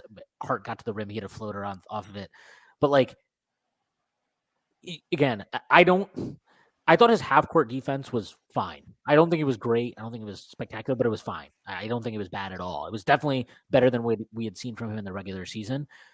If you're wondering why he was a -13 though in this game, it's not because he went 2 for 12 or whatever the fuck he was from the field. Like I said, I don't give a shit what he shot from the field. I thought he took there were 2 shots he took that were bad. He had this terrible floater. Actually 3. One of them went in though, so it's okay. He took 2 really bad floaters. One of them went in, one of them didn't. But the one he made, I was going to scream, and then I was my god, yeah, it was such a bad shot. But then he took a really bad 3. The second 3 he took was he came off a pick and tried to shoot it over Allen, and I'm just like, okay, I don't. That's not you. That's not your shot. You're not Jalen Brunson. Let's keep it moving here. But I don't. What's up? Wasn't that off the catch? I don't think so. If it was, he was definitely moving a little bit. That was not a good shot. It was it was not a shot you needed. Let's put it that way. It was very early in the clock. I think they could have done without that, especially after he had bricked his a 3 on the previous possession. But I don't think his shot. Before you get into other stuff, if he's not going to take open threes, he's not going to play. But that wasn't an open 3. There were actually open threes. I think it was, man. I think I don't know. There were open threes he legit. Are you guys sure you're talking about the same play or it was the second shot he took of the game. I know the 3 he's talking about. It was on the right wing above the break, and that's just not a shot I want. I just don't like that shot for him that early in the clock, especially. But he actually turned down threes later in the game that were much cleaner anyway, even if we disagree on this one, that he needed to take. And that's its own thing. But again, I didn't think his shot selection overall was that bad. But he misses that layup at the rim because he's trying to go around Garland instead of through him. And it's he gets stripped on the break by Donovan Mitchell because everybody and their mom and Donovan Mitchell, everybody knew that he was never passing it to Josh Hart on that play. It was the worst, most telegraphed ball fake ever. He's looking at Hart, and not a single soul believed he was ever going to pass it to Josh Hart. Mitchell strips him, goes off RJ's leg, goes out of bounds. He had another turnover at some point that was really annoying to me. I forget what exactly it was. It was in transition also. He's just and his transition defense, I could clip 3 or 4 or 5 plays in the first half where he's in the corner, the Knicks miss a shot, and Mitchell just totally burns him the other way completely. And it's not like RJ's if Mitchell's he's faster. So if Mitchell just beats him down the floor, but RJ's trying really hard to get there, I'm fine with that. This is RJ's walking down the floor and watching Mitchell bust a gut out of him. And then there were those 2 loose ball plays early in the game that were infuriating. I couldn't believe that. There was the one where Mitchell literally grabbed it and like dove on the ground and got it in front of him, and RJ's like hunched over trying to grab it. And then there was another one where Mitchell got it, I think, got on the ground, got it ahead of RJ, which he never should have. I think he passed it. I don't remember if he passed it ahead or whatever, but like you just see Mitchell sprinting on the floor and RJ's just kind of like slowly jogging back. Cleveland scored on it to go up 17-15, and then Tibbs immediately called a timeout. But it's like those are the plays to me. Like if you wonder why he was a minus 13 in this game, it's just those little plays. That's it. It's not any of the, to me, like, was the pick and roll stuff and was it perfect? No, it wasn't perfect, but like I'm not asking RJ to be perfect. I'm just asking him to give me a solid effort. And I thought in the half court, his defense was a solid effort. Like was it perfect? No, but I was satisfied. Especially on Garland. Yeah. I thought his effort was there. I'm cool with that. And I thought he was locked in that sense, but like those moments in transition are just those are big swings in a game, a 4-point game. You're talking about 2 opportunities. He should have finished at the rim, right? He got bailed out one because I think, he had a missed dunk too in transition on the alley-oop, but that was a little bit of a tough finish. Wasn't that Mitch? No. Oh my God. That play is just like. Oh, you're talking about the Hart one. Yeah. Sorry. He went up for an alley-oop and he couldn't catch it. Yeah. Look, that play, like Shwin, you've said it multiple times. I need the Woj bomb of like, he's getting some sort of surgery. Yeah. Because like if he's playing through something right now, even if it's just like him admitting like, man, I need to like get my burst. We need to see a different looking RJ next season. And like, I think that is like, I'm almost grading him on a curve because I don't know from a process standpoint how much better it can get than game 1.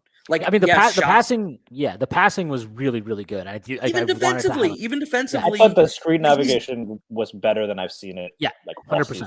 He was definitely screen navigation was good, and he is in the regular season literally the last guy on the team I would want playing that weak side help role because he's just so slow. He did a good job of that. His closeouts were sound, the technique was sound, and he was working his ass off to show and recover. That is impactful. That I just, from a process standpoint, I don't know how much better it can get from RJ because I thought he was clearly locked in.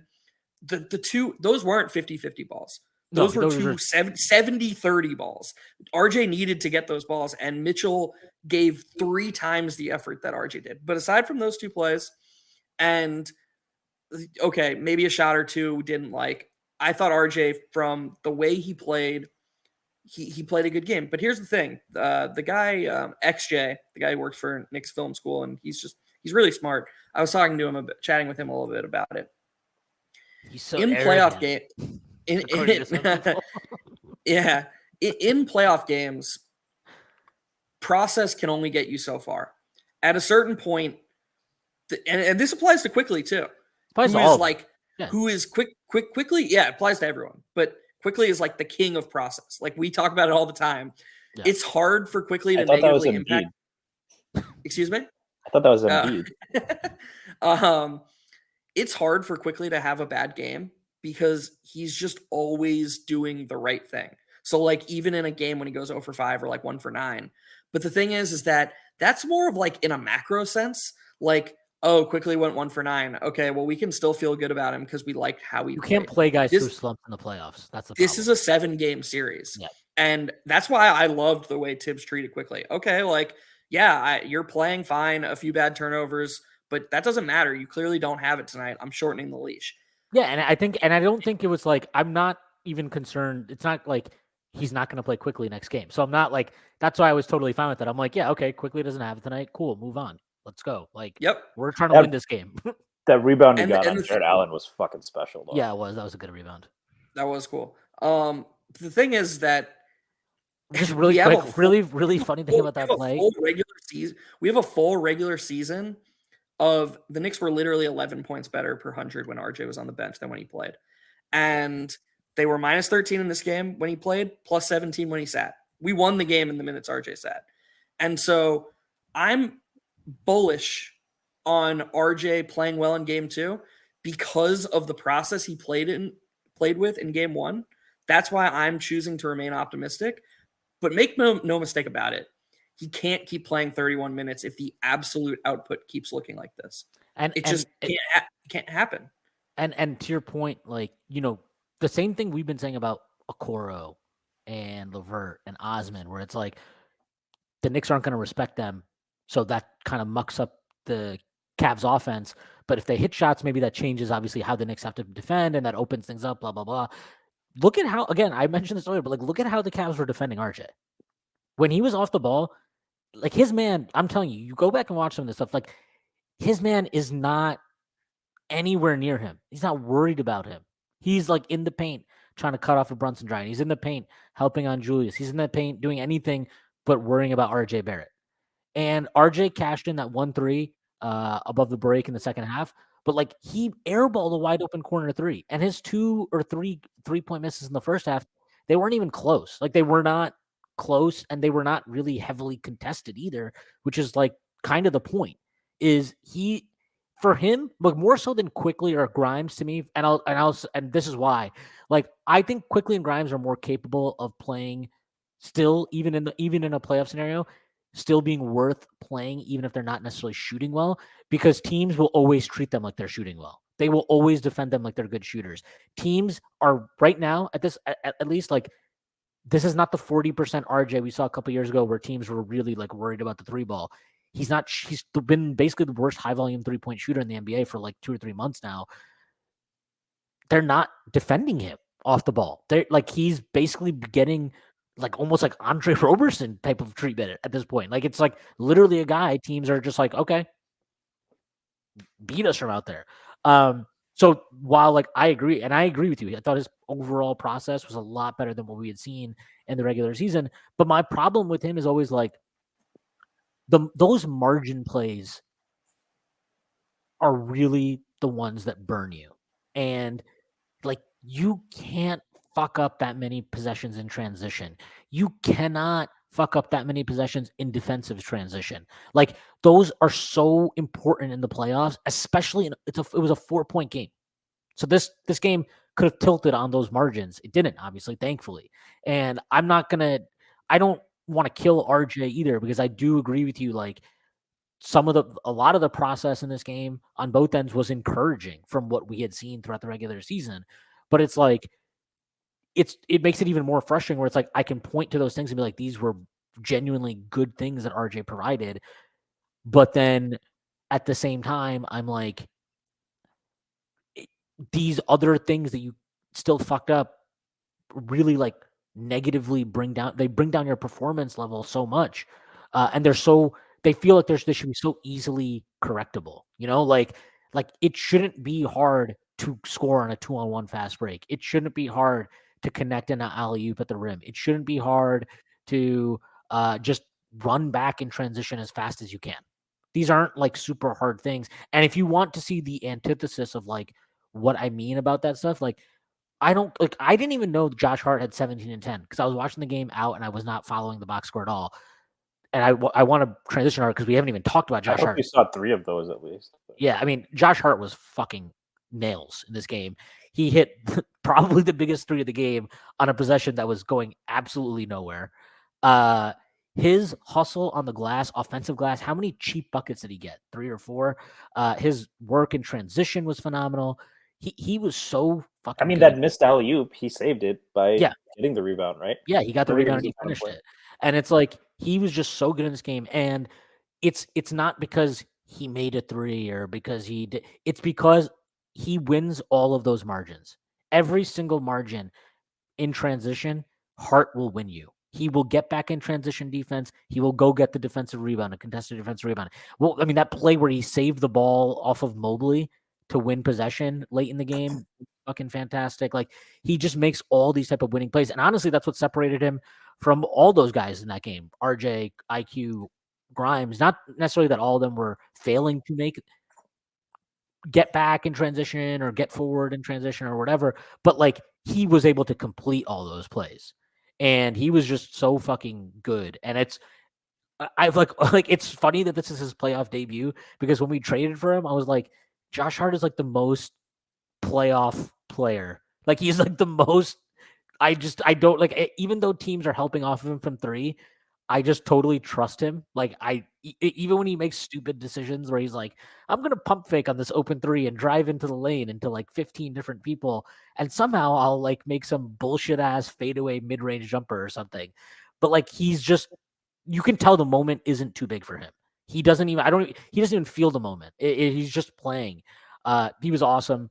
I think he's a quintessential Swiss Army knife, right? Like he had I don't remember him taking too many floaters here.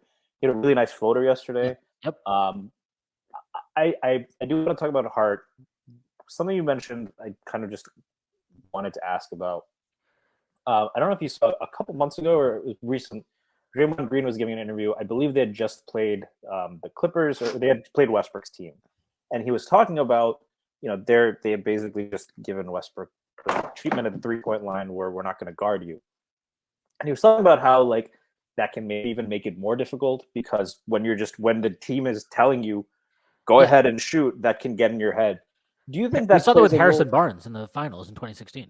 Yeah. So do you think maybe that's not just with RJ, but even guys like Okoro, especially in the playoffs when I mean, I think that was an interesting point. Definitely wanted to ask about that. 100%, because it's like all those possessions, that when that ball comes to you, that's the end point of the possession, and the result of whether it's a success or a failure is down to you.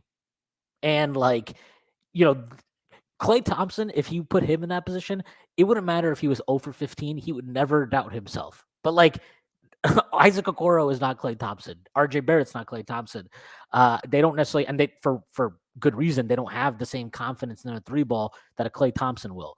But like, I 100% agree. I think there is like a psychological element to it. And I do think that makes it very hard at times to not just have confidence in making that shot, even if you were like I think Harrison Barnes that year from 3 in that 2016 finals, I think he was like a 40% 3-point shooter that year. And even for him, it's like, when that you're the guy that the other team is like, we want you to beat us. We're daring you to beat us. That's hard. I think that's really, really hard. Yeah.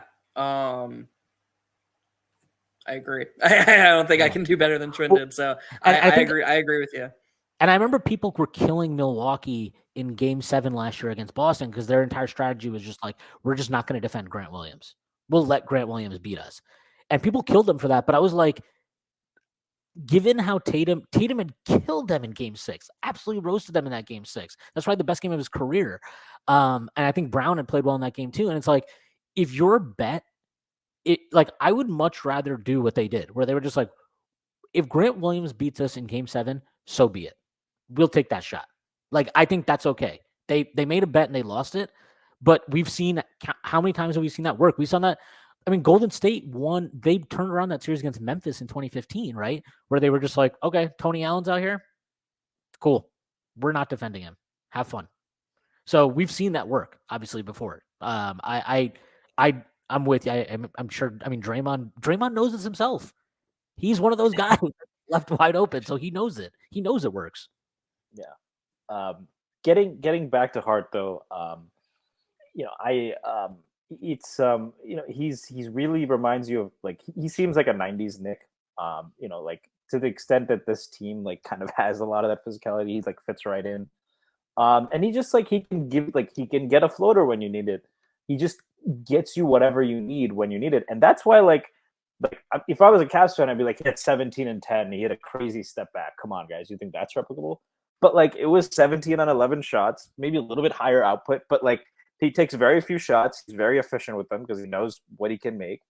And he just plugs in the gaps he needed. And, on Saturday, they needed some scoring. They needed that gap to be plugged. I also think like his on-ball defense has actually been better than I expected. There was the game against Denver. I remember specifically that game. I'm not calling out Ariel. I think I probably had the same sentiment, but Ariel had earlier said, I don't know if I want Hart on ball on Murray, to close the game, right?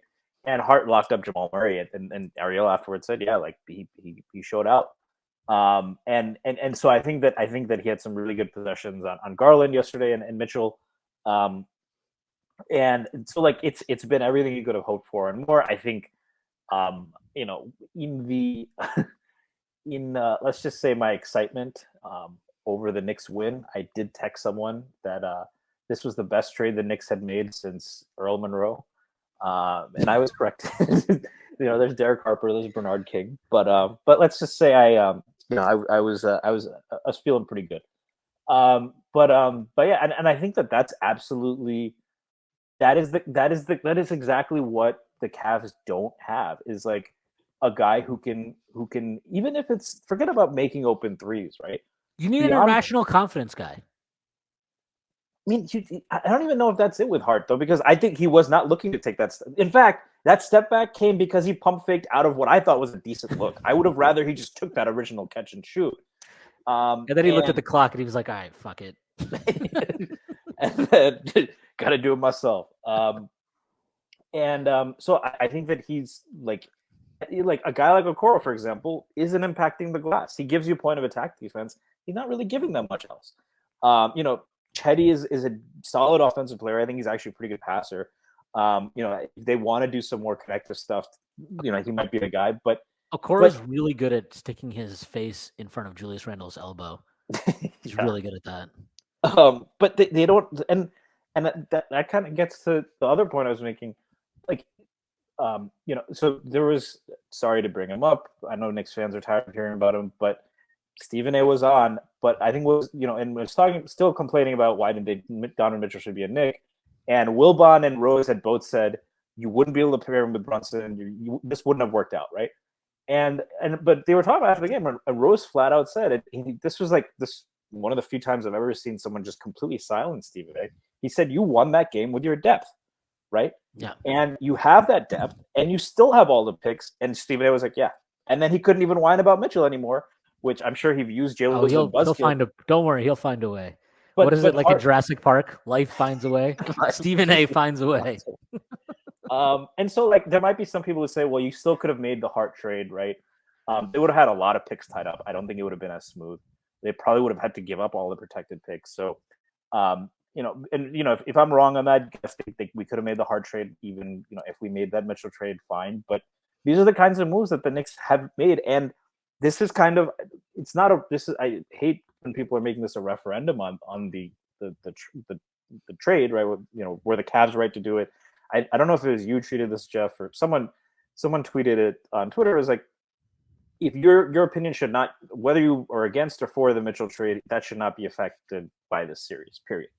Unfortunately, that's not the world we live in. But it is kind of like, we say in the playoffs, you even said this on the spot, right? It's how well your stars play. Your stars will carry you, right? And top end talent matters. You don't even play the bench that much. Depth can only get you so far in the playoffs. And it is kind of, the Knicks are kind of making a little bit of a counterpoint that depth and kind of the energy that they bring, and having a balanced roster where you have you don't really have a weak link. I mean, if RJ Barrett is the worst player in our rotation, that's a good thing. That means we have a really fucking good rotation. If they want to let him shoot from three, I think I have more confidence in RJ than someone like Okoro to fix that. Yeah, and I think sorry, I didn't mean to cut you off, but I think we've seen that even like last year. That was I know me and you disagree a bit on like where does Jason Tatum rank in the grand scheme of the NBA currently, but like I don't think Tatum is like this super duper star who's going to score 37 a game and carry you for a whole series like that. Like, can he have games like that? Of course, but I don't think that's what you want from him or should expect from him to do. Like, he's not in that caliber of player. And honestly, there are very, very few players that are in that caliber. I think like Kawhi, like we saw it last night. Kawhi is one. Kawhi is one of those guys who can carry your offense. And I know Russell Westbrook was awesome in that game. He was like, and I mean that I tweeted this yesterday, but his compete level down the stretch of that game, I saw somebody like cute, like responded to that and was like, oh, but like he was 3 of 19. And I'm like, again, who gives a fuck? Don't talk to me about his percentages when he's out here getting like, he got like 4 extra possessions for them down the stretch of the game. That last save of Booker, when Booker started complaining to the refs. He blocked Booker and then saved the fucking possession off of him. I mean, he was incredible. And then he hits the 2 clutch free throws. I mean, the guy was incredible yesterday. But to bring it back, like, I think why I think that trade was still worth it for Cleveland is because I do think long-term Mobley is going to elevate to a level where if you pair him with somebody like Mitchell, that's probably a contender. Why I didn't think it was worth it for the Knicks is as good as I love Emmanuel Quickly. I love Quentin Grimes. I still think RJ Barrett can be a really good player. I like these guys and I like, but like if you take those guys out and then you pair him with Jalen Brunson and Julius Randle, it's like, does that really make you think you're a contender? To me, it doesn't. And like, if you told me It's a that version of this Cavs team with worse defense. yeah, That's and I just basically what it is. right. And so to me, it's just like, I think if you go all in for a guy, you need to have either better talent in place on your roster or that guy that you're going all in for is worth that type of choice. Because if you don't, you've killed your depth and you've killed your ability to add quality depth around this whatever is left over. And you've seen that with a lot of teams. And that's actually kind of why I think it's taken. I mean, on top of the Clippers just having shitty injury situations with Kawhi and PG, like it took them a while to replenish the type of depth that I think you need after making the moves. I mean, you give up Shai Gilgeous-Alexander and a boatload of picks for Paul George, like it's going to hurt a little bit. But I mean, we've seen this with the Lakers, right? The Lakers killed their depth after the title run.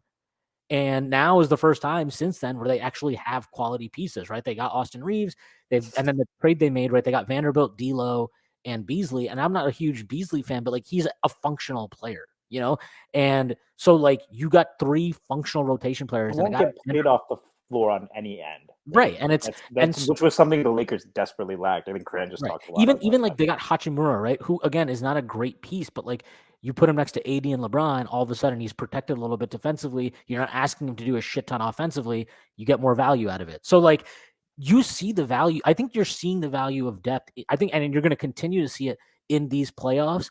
And I think I don't think this is like a 1-year blip. I think this is a trend in the NBA. There is somebody put this message in our Discord a few weeks ago when we were talking about this. And it's kind of like what I've been trying to articulate for a while, but like, the difference now, the league has so much talent now. It has so much talent across the board, up and down the league. The difference between the best player in the league and like your average star compared to your average high-end rotation player, that gap is not what it used to be. It's a smaller gap than it used to be. And your gap from good rotation player to good starter and all these, like, there's just so much talent that if you don't have depth and you sacrifice depth to bring in star talent, it might not result in the kind of ceiling or upside or whatever, however you want to phrase it, that we've seen before. Like the Celtics did that KG trade and they gave up a lot of pieces. They gave up depth, they gave up picks, whatever. But it was worth it because it's like at that time, the common consensus was you get 3 superstars, it should work out. You'll figure it out. That was the consensus, right? When Miami sacrificed most of their depth when they even both of those teams, right? The Celtics only won 1 title. Yeah. The Heat they not won, they won 2, right? So like not even, 3 though, not 3 or 4 or 5 or 6 or 7. Yeah. So you need those homegrown pieces. I think the parity point is good, but I'm also kind of interested in this, right? We had John Schmelk on before the series started, and he mentioned he still thinks the Knicks need another wing scorer. I think part of what I'm looking at in this series is, we know that maybe you need like can Brunson be your best offensive player, and you be a title team? If you believe that, then I don't think you need to make a star trade. If you get that star, but like you just need like a great defensive wing. You need to be able to surround him with as many high-level defenders and 3-point shooters as possible. If you believe he like. And Schmalk's point, and he could be right about this, is in the playoffs, he thinks against certain physical wings, Brunson might struggle a little bit to get his own shot. But I'm curious what you guys think, because just having seen, I mean, since the new year, since All-Star break, whatever time period you want to look, he has played at least on offense at like close to an MVP level, right? I think Redick himself had said, the only guy who's really been playing better than Jalen Brunson is Damian Lillard, maybe. So I'm curious what you guys think, like, because I've brought this up a bunch of times on the pod. People, and I also had this. I said this, I think, in the Discord, but like, a big reason why this whole You can't win if your star player is less than 6'3", right? Like the Warriors did it, and the '80s Pistons, right? But we don't usually look at those. What's interesting is one, Isaiah was not a liability on defense, but two, looking at the Warriors, they were able to assemble that group because people forget, but Curry actually, what was he making, $11-12 million a year on his extension? Like, obviously contracts have gotten larger, but they did not. So I think that a lot of the reason why that exists is when you put so much money and so many resources into a player who is a liability on one end, it becomes tough to build around them. Usually with wings, when you pay them like that, they're not a liability on either end. Same with bigs, right? In the case of, but the Warriors did not pay Steph like that, and he eventually became a better defender. The Knicks are not paying Brunson like a star. They're paying him, $25 million a year. They have the room to surround him with a lot of shooters. And it's kind of like, the last point I'll make, and kind of on what you're saying, I think you mentioned this last year with like the Celtics, and it's like Peyton Pritchard was probably their worst defender, and he wasn't a bad defender. And for the Knicks, I think it is kind of, when you get top heavy, you get that star talent, but the downside is you're only as good as your weakest link. So if your weakest link is somebody we can ignore from the 3-point line, that can sink you in a series. The Knicks don't really have that. I don't think RJ Barrett qualifies as that, and I have faith that, like, at least this playoffs you'll see better shooting from him. And even without the shooting, I did think he was able to impact the game on offense. But getting away from that, so I do think, like, to your point, I think that you're only as strong as your weakest link, partly because the parity that you're talking about has become more important as ever. But I'm also I'll pose the question to both of you, like, can Brunson be the top offensive option on a championship team? We'll find out. I don't know. I think yes. I think yes, actually, which is kind of crazy because I did not think that before this year. I think yes, based on what we've seen from him, but we'll have to see. Like, they have to win a series. They have to see. Like, I mean, if they win this series, I still think the Bucks are going to beat Miami. I'm not that worried about that. Is but like, there an update on Giannis, or they said they're optimistic about him coming back for the next game. But like, honestly, if let's say we beat the Cavs and then we go play Milwaukee and we lose, but Brunson is clearly like effective and he's cooked Drew. Like, he's really cooked Drew multiple times this year already. If he's effective, I think it has to change significantly, maybe, what you think of him and what his ceiling is and what he can be on a championship team. My feeling is, and I thought this about Dame too. I'm not saying offensively that what Brunson is doing is on par with what Dame is and has been at his best. Although I will say Dame's lack of mid-range scoring, I think, is an issue in the playoffs, and he's never been particularly good at handling traps and blitzes, which always bites him in the ass against Golden State. But like, what I've thought about Dame is he can be the best offensive player on your team, but he can't be the best player on your team overall if you want to win a championship. Now, maybe because the league is more talented and because depth matters more, maybe that changes that calculus. Like, maybe he can be both the best offensive player and just player on your team, but you still need to put strong defenders and guys that are capable of protecting him defensively around him. I think that's what applies to Brunson. So I want to see what it is, but it is worth noting he was, to me, the best offensive player on, what was it, the third best offense in the NBA this season? I mean, plus something. Has to say something about him. Yeah, I think that I'm going to lead into Stacy's question. But to go back to what you guys were saying about Josh Hart, I think that Josh Hart represents a shift in the league. I posed the question in our Discord last night. I think we're going to stop seeing big threes. I think the league is too good. I don't think you could, like, look at the Wizards. Like, the Wizards have 3 guys taking up all their cap, and like, they can't even make the playoffs. That's insane. Say what you want about Beal, Kuzma, and Porzingis, they're all flawed in their own right. They're good players. They're good players. Like, and they couldn't make the play-in game. You just, like Shwin said, there's too many good players. There's just, the league is too deep every single night. If you have a weak point, and the league is too smart. it's not just that they're like go like I know there's people who prefer it and whatever, but like go watch a 90s basketball regular season. It was just like, oh, dump it into the post. Yeah, okay, dump it into the post. Go watch an 80s basketball game. It was just a track meet, like that's not happening anymore. Like teams are so smart. Every single night they're coming with these smart schemes. And like, I'm not saying it's perfect basketball every night, but it's the best it's ever been. And it's the deepest it's ever been. And so what does that have to do with Josh Hart and sort of Tom Thibodeau? There is more value in a high floor than there's ever been. And I can't believe I'm saying that because 3 months ago I got in a space and I was just like, what is the point of this season if we can't even win a playoff series? Like I actually said that and I was just dead wrong. Like I was just completely wrong because the Knicks are showing you right now what the point and what the value is in building a team where there aren't really areas to exploit. There is value in having, this type of rotation where all 48 minutes you're fielding teams with like, I'm not saying we have a team of perfect players, but it's difficult. There aren't just clear sieves that you're just like attacking on both ends every single time. And like, look at what the Suns did last night. I made a joke about it last night. Like at one point last night, they had Kogi, Landry Shamet, Torrey Craig, and Bismack Biyombo on the court at the same time, and they were trying to win. And these are I gotta say, I thought it was hilarious. There were a lot of people like shitting on Monty Williams after the game, and I'm like, I mean, I don't really know what you want him to do. Some of these dudes just like that's his depth. He can't do anything about that. What's he supposed to do? Is he supposed to play a 5-man rotation?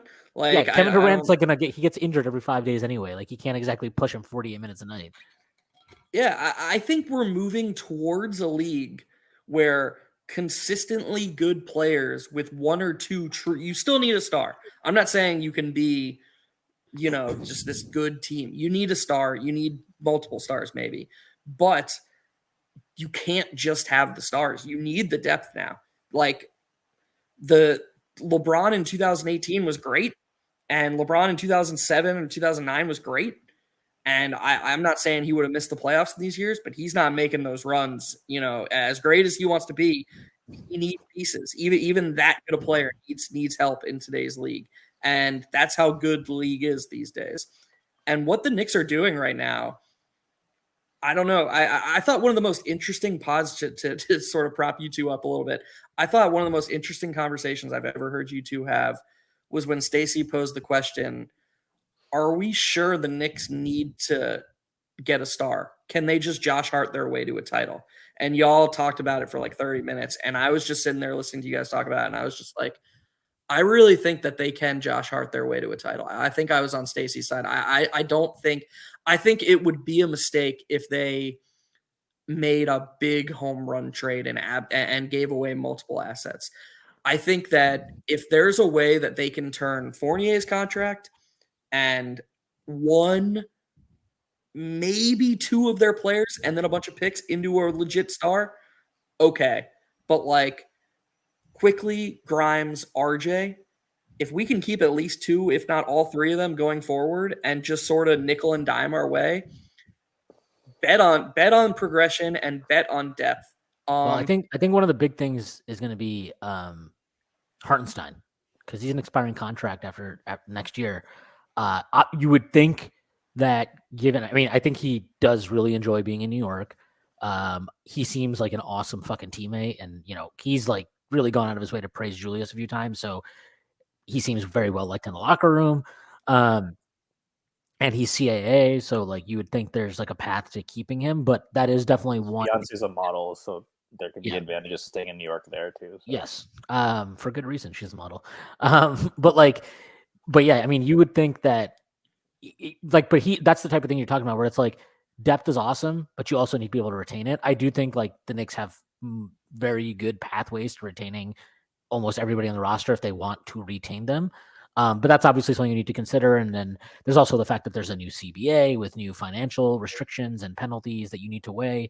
But actually, because of the new CBA is why I think it's even less worthwhile to make these wild, huge star trades, because it's like, there's that what is it? There's like the huge, yeah, and then there's the huge, like the after 17.5 million, it's effectively like a hard cap almost. Not a hard cap, but it's like you can't take on more salary and trade than you have outgoing. You can't, there's all these various restrictions that come into play. So really being able to draft, develop, and retain talent and find talent on the margins and make these margin moves like a one like Josh Hart or, sign a guy like Hartenstein, it's going to become even more imperative. And in some ways, and drafting like we have. Yeah. And the that's Knicks how you have keep depth. Yeah. And the Knicks have and you talk about nickel and diming. I mean, they've nickeled and dimed their ways into two guys who are effectively all-star impact players in Julius Randle and Jalen Brunson. Those are below market value contracts. Like, if Brunson was a free agent after the season he just had this year, he's getting a fucking max. There's no question about it. He's getting a full fucking max. So they've done a really good job of finding value. They've done it in a very non-traditional way. Are you saying the real star free agents were the ones we found along the way? Yes. But like we have, they've picked a very non-traditional path to follow to build a competitive team.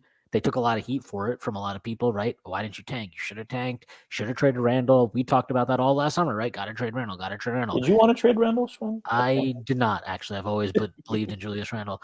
But like they've been willing to make decisions that are not popular, that are not traditional, that could have opened them up to taking a lot of heat. The moves they made to get Jalen Brunson, like imagine if Brunson was a dud. All we'd be hearing about is, oh my God, Jalen Williams. Oh my God, they passed on Jalen Williams. Oh my God, they passed on Jalen Williams. But because Brunson's so good, aside from like weirdos, I don't think anybody gives a fuck. We're all just like, okay, well, this is great. We have an all-star point guard who's fucking 26. Wonderful. Haven't had this ever in life. So I think, yeah, like I agree. I think there's a way to do it. And I don't think you can exactly Josh Hart your way to a title. I do think you need to eventually get a little bit. Yeah, I think you do need like one more higher caliber piece, but it could just be like a wing who is as good as Brunson and Randle are, right? It doesn't need to be like Kawhi I mean, Leonard. you got. I think it could be OG. I think OG and Anunoby on that lineup. I'm a little bit more skeptical of that, but I think that's the range we're talking about. Sorry, yeah.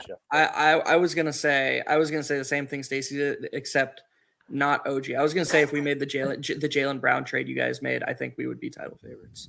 Yeah, I that's the no-brainer to me. I think the RJ plus Fournier plus whatever salary and then picks. If we started the season opening night next year with Brunson, Grimes, Jalen Brown, Randle, Mitch, and then quickly and Hart and Hartenstein, that 8-man unit with this front office filling it out, I think we're betting title favorites. Save a Warriors resurrection where they get Kevin Durant again or something, like if there's not a legit super team, I would be surprised if the Knicks weren't top. I'll be safe. Top 3 betting title favorites if they acquired Jalen Brown. Yeah, I mean, at this point, I trust Deuce. I think Deuce would be a rotation player in a lot of places too. He can't get on because it's a good team. I think that I'm higher on Deuce than a lot of other people, but let's not forget that there's Sims the unearthed at 58. Like he could, I mean, it's like if we had to throw Jericho Sims out there, we might have to. Hopefully not, but if Mitch and Hartenstein are both in foul trouble, that's not like a disaster the way it is with most teams' third centers, right? The other thing else, I think like it's kind of there's this idea to me of like a star by committee, right? So you mentioned Jalen Brown, like you have, or maybe even like I'll bring it back to OG, right? Jalen Brunson, what keeps him to me from being a real star at this, or like the top end guy, I don't think it's offense. We'll see if I'm wrong on that. I don't think it's offense. I think it's the fact that he's a liability on one end. So you have so that's what keeps you from being that MVP level player. But then you have another guy maybe who's really good on that end, right, on defense, but isn't great at creating his own shot like OG. And then you have another guy who's really good at finishing off of other people's makes and is a really good rebounder. So you added that kind of. So in Randle, so you kind of create this star in the aggregate without having to kind of blow your whole load on it. And now you also have depth around them, right? I think the idea of a star in the aggregate probably is something that, that's the phrasing I think they use in Moneyball, right? This how do you place Giambi? You create him in the aggregate. that's something that hasn't always held true in basketball because you don't have discrete events like baseball. There's a lot more interconnectedness. But now, whether it's the cap, whether it's kind of, being able to, like, teams being smarter about how to push and pull and control for weaknesses. I wonder if you could kind of construct it if you do it intelligently like that. So yeah. I see the vision with OG. Like I see what you're saying from a fit perspective. I just think that there's this buffer zone of, to me, I still see the vision with RJ. And I think to trade RJ for a replacement, there needs to be a level of player that a guaranteed level of player and a guaranteed level of team contention status to give up on him and to sell low on him. And for me, OG isn't that level of player. Yeah, I would agree, especially if we have to give up RJ and picks, right? Like, we're giving up picks for OG, but I'm just saying, like, if you added OG to this team without, I think that is a contender. So, yeah, I don't need to repeat myself. I'm not an OG fan. All right, that is a good place to end it. That is our pod for today. Hope everybody enjoyed it. Stacy, let the people know where they can find you and plug anything you'd like to plug. You can find me at StacyPadden89. I will be doing another pod with Matthew Miranda tomorrow. That should be releasing tomorrow before the game. And I think he's releasing a solo one today on Bleed Knicks. So check those out as well. Oh, I'll plug one other thing, actually. If you're a college basketball fan, we didn't get to talk about the Kings at all, but we went the Believe Kentucky podcast. Great guys. It was really fun. They had me and Matt on to talk about the Kentucky Knicks. So that was a fun pod to do. If you like Kentucky and or the Knicks or college basketball in general, definitely check that out. Word. Jeff, let the people know where they can find you and plug anything you'd like to plug. I'm just Frank Barrett 119 on Twitter. Always plug the stuff we're doing at Strickland. It's good stuff. I also want to plug Tom Thibodeau. I thought he coached a really good game. Wow, that's really weird. That's really weird wording. I do not want to do that. That's amazing. Jesus Christ. Hey, it's good. Feels good to laugh. It's 2023. I would like to plug. How do I say this without plug Tom Thibodeau's coaching? Yes, there it is. I would like to plug Tom Thibodeau's coaching. I've been thinking about it this whole pod because Shwin, you have your game 2 is house money. And I was thinking, like, if you could have one coach for this game 2, like, how many coaches would just be like, okay, we stole a game, Tom Thibodeau is going to make sure these guys are like, no, fuck that. Let's get up for this game and let's steal both. And he coached such a good game in game 1. I spent so much time like bashing him and just being like, oh, get anybody else to coach. Guy doesn't know what he's doing. And like, look, I will stand by hating what he did last season. I still believe it was wrong. It was wrong. The fact that he's changed like so much and we've improved speaks to that. Right. But part of my criticism was that I thought he would never adapt. And I thought he was incapable of it. And that I thought it was a waste of time to think that he could adapt. And he has proven me wrong in that regard. And I think this is his best. I think this was a better season than the We Here season. And I think that game 1 was an absolute, like, I just thought it was wonderful. And so, if I'm going to be loud about bashing him, I'm going to be, I feel an obligation to be loud about praising him. And I thought he was great. And I hope he continues to be great. So good on Tom Thibodeau. Apologies for the sexual innuendo. I promise that's, that was unintentional. The heart wants what the heart wants. I have nothing to plug. Definitely not going to plug Tom Thibodeau. But I'll plug all the work at the Strickland. There's a lot of good stuff. We came out with a bunch of good content last week, articles, podcasts, everything across the board was really, really good. So if you haven't checked that out, aside from that, just gonna plug the old New York Knickerbockers winning game 2 hopefully tomorrow. That would be great. And I just wanted to say this. You said I don't even think this team thinks of it as stealing. I think they believe they're better than Cleveland.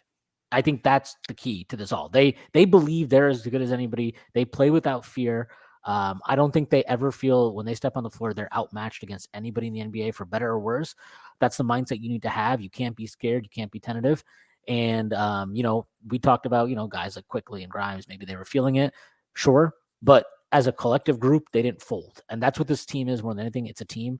I love this team. I think they're fucking awesome.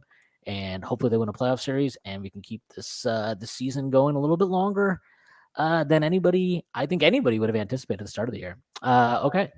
That And is Shwin, we have a watch party, yeah? Yeah, we do have a watch party that is tomorrow at Jack Doyle's in New York City. We're going to be there at 6:30 p.m. So check that out if you want to jump in and join us. We will be there. Okay. Colin Loring will actually be in Colorado for it. I did know that because he told us 15 times on Discord and every channel.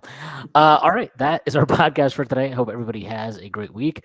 Hopefully the next time I am speaking with you, the Knicks are in possession of a 2-0 lead, and we get to look forward to Game 3 at home at the Garden on Friday night. That is our pod again for today. Hope everybody's a great week, and I will see you then.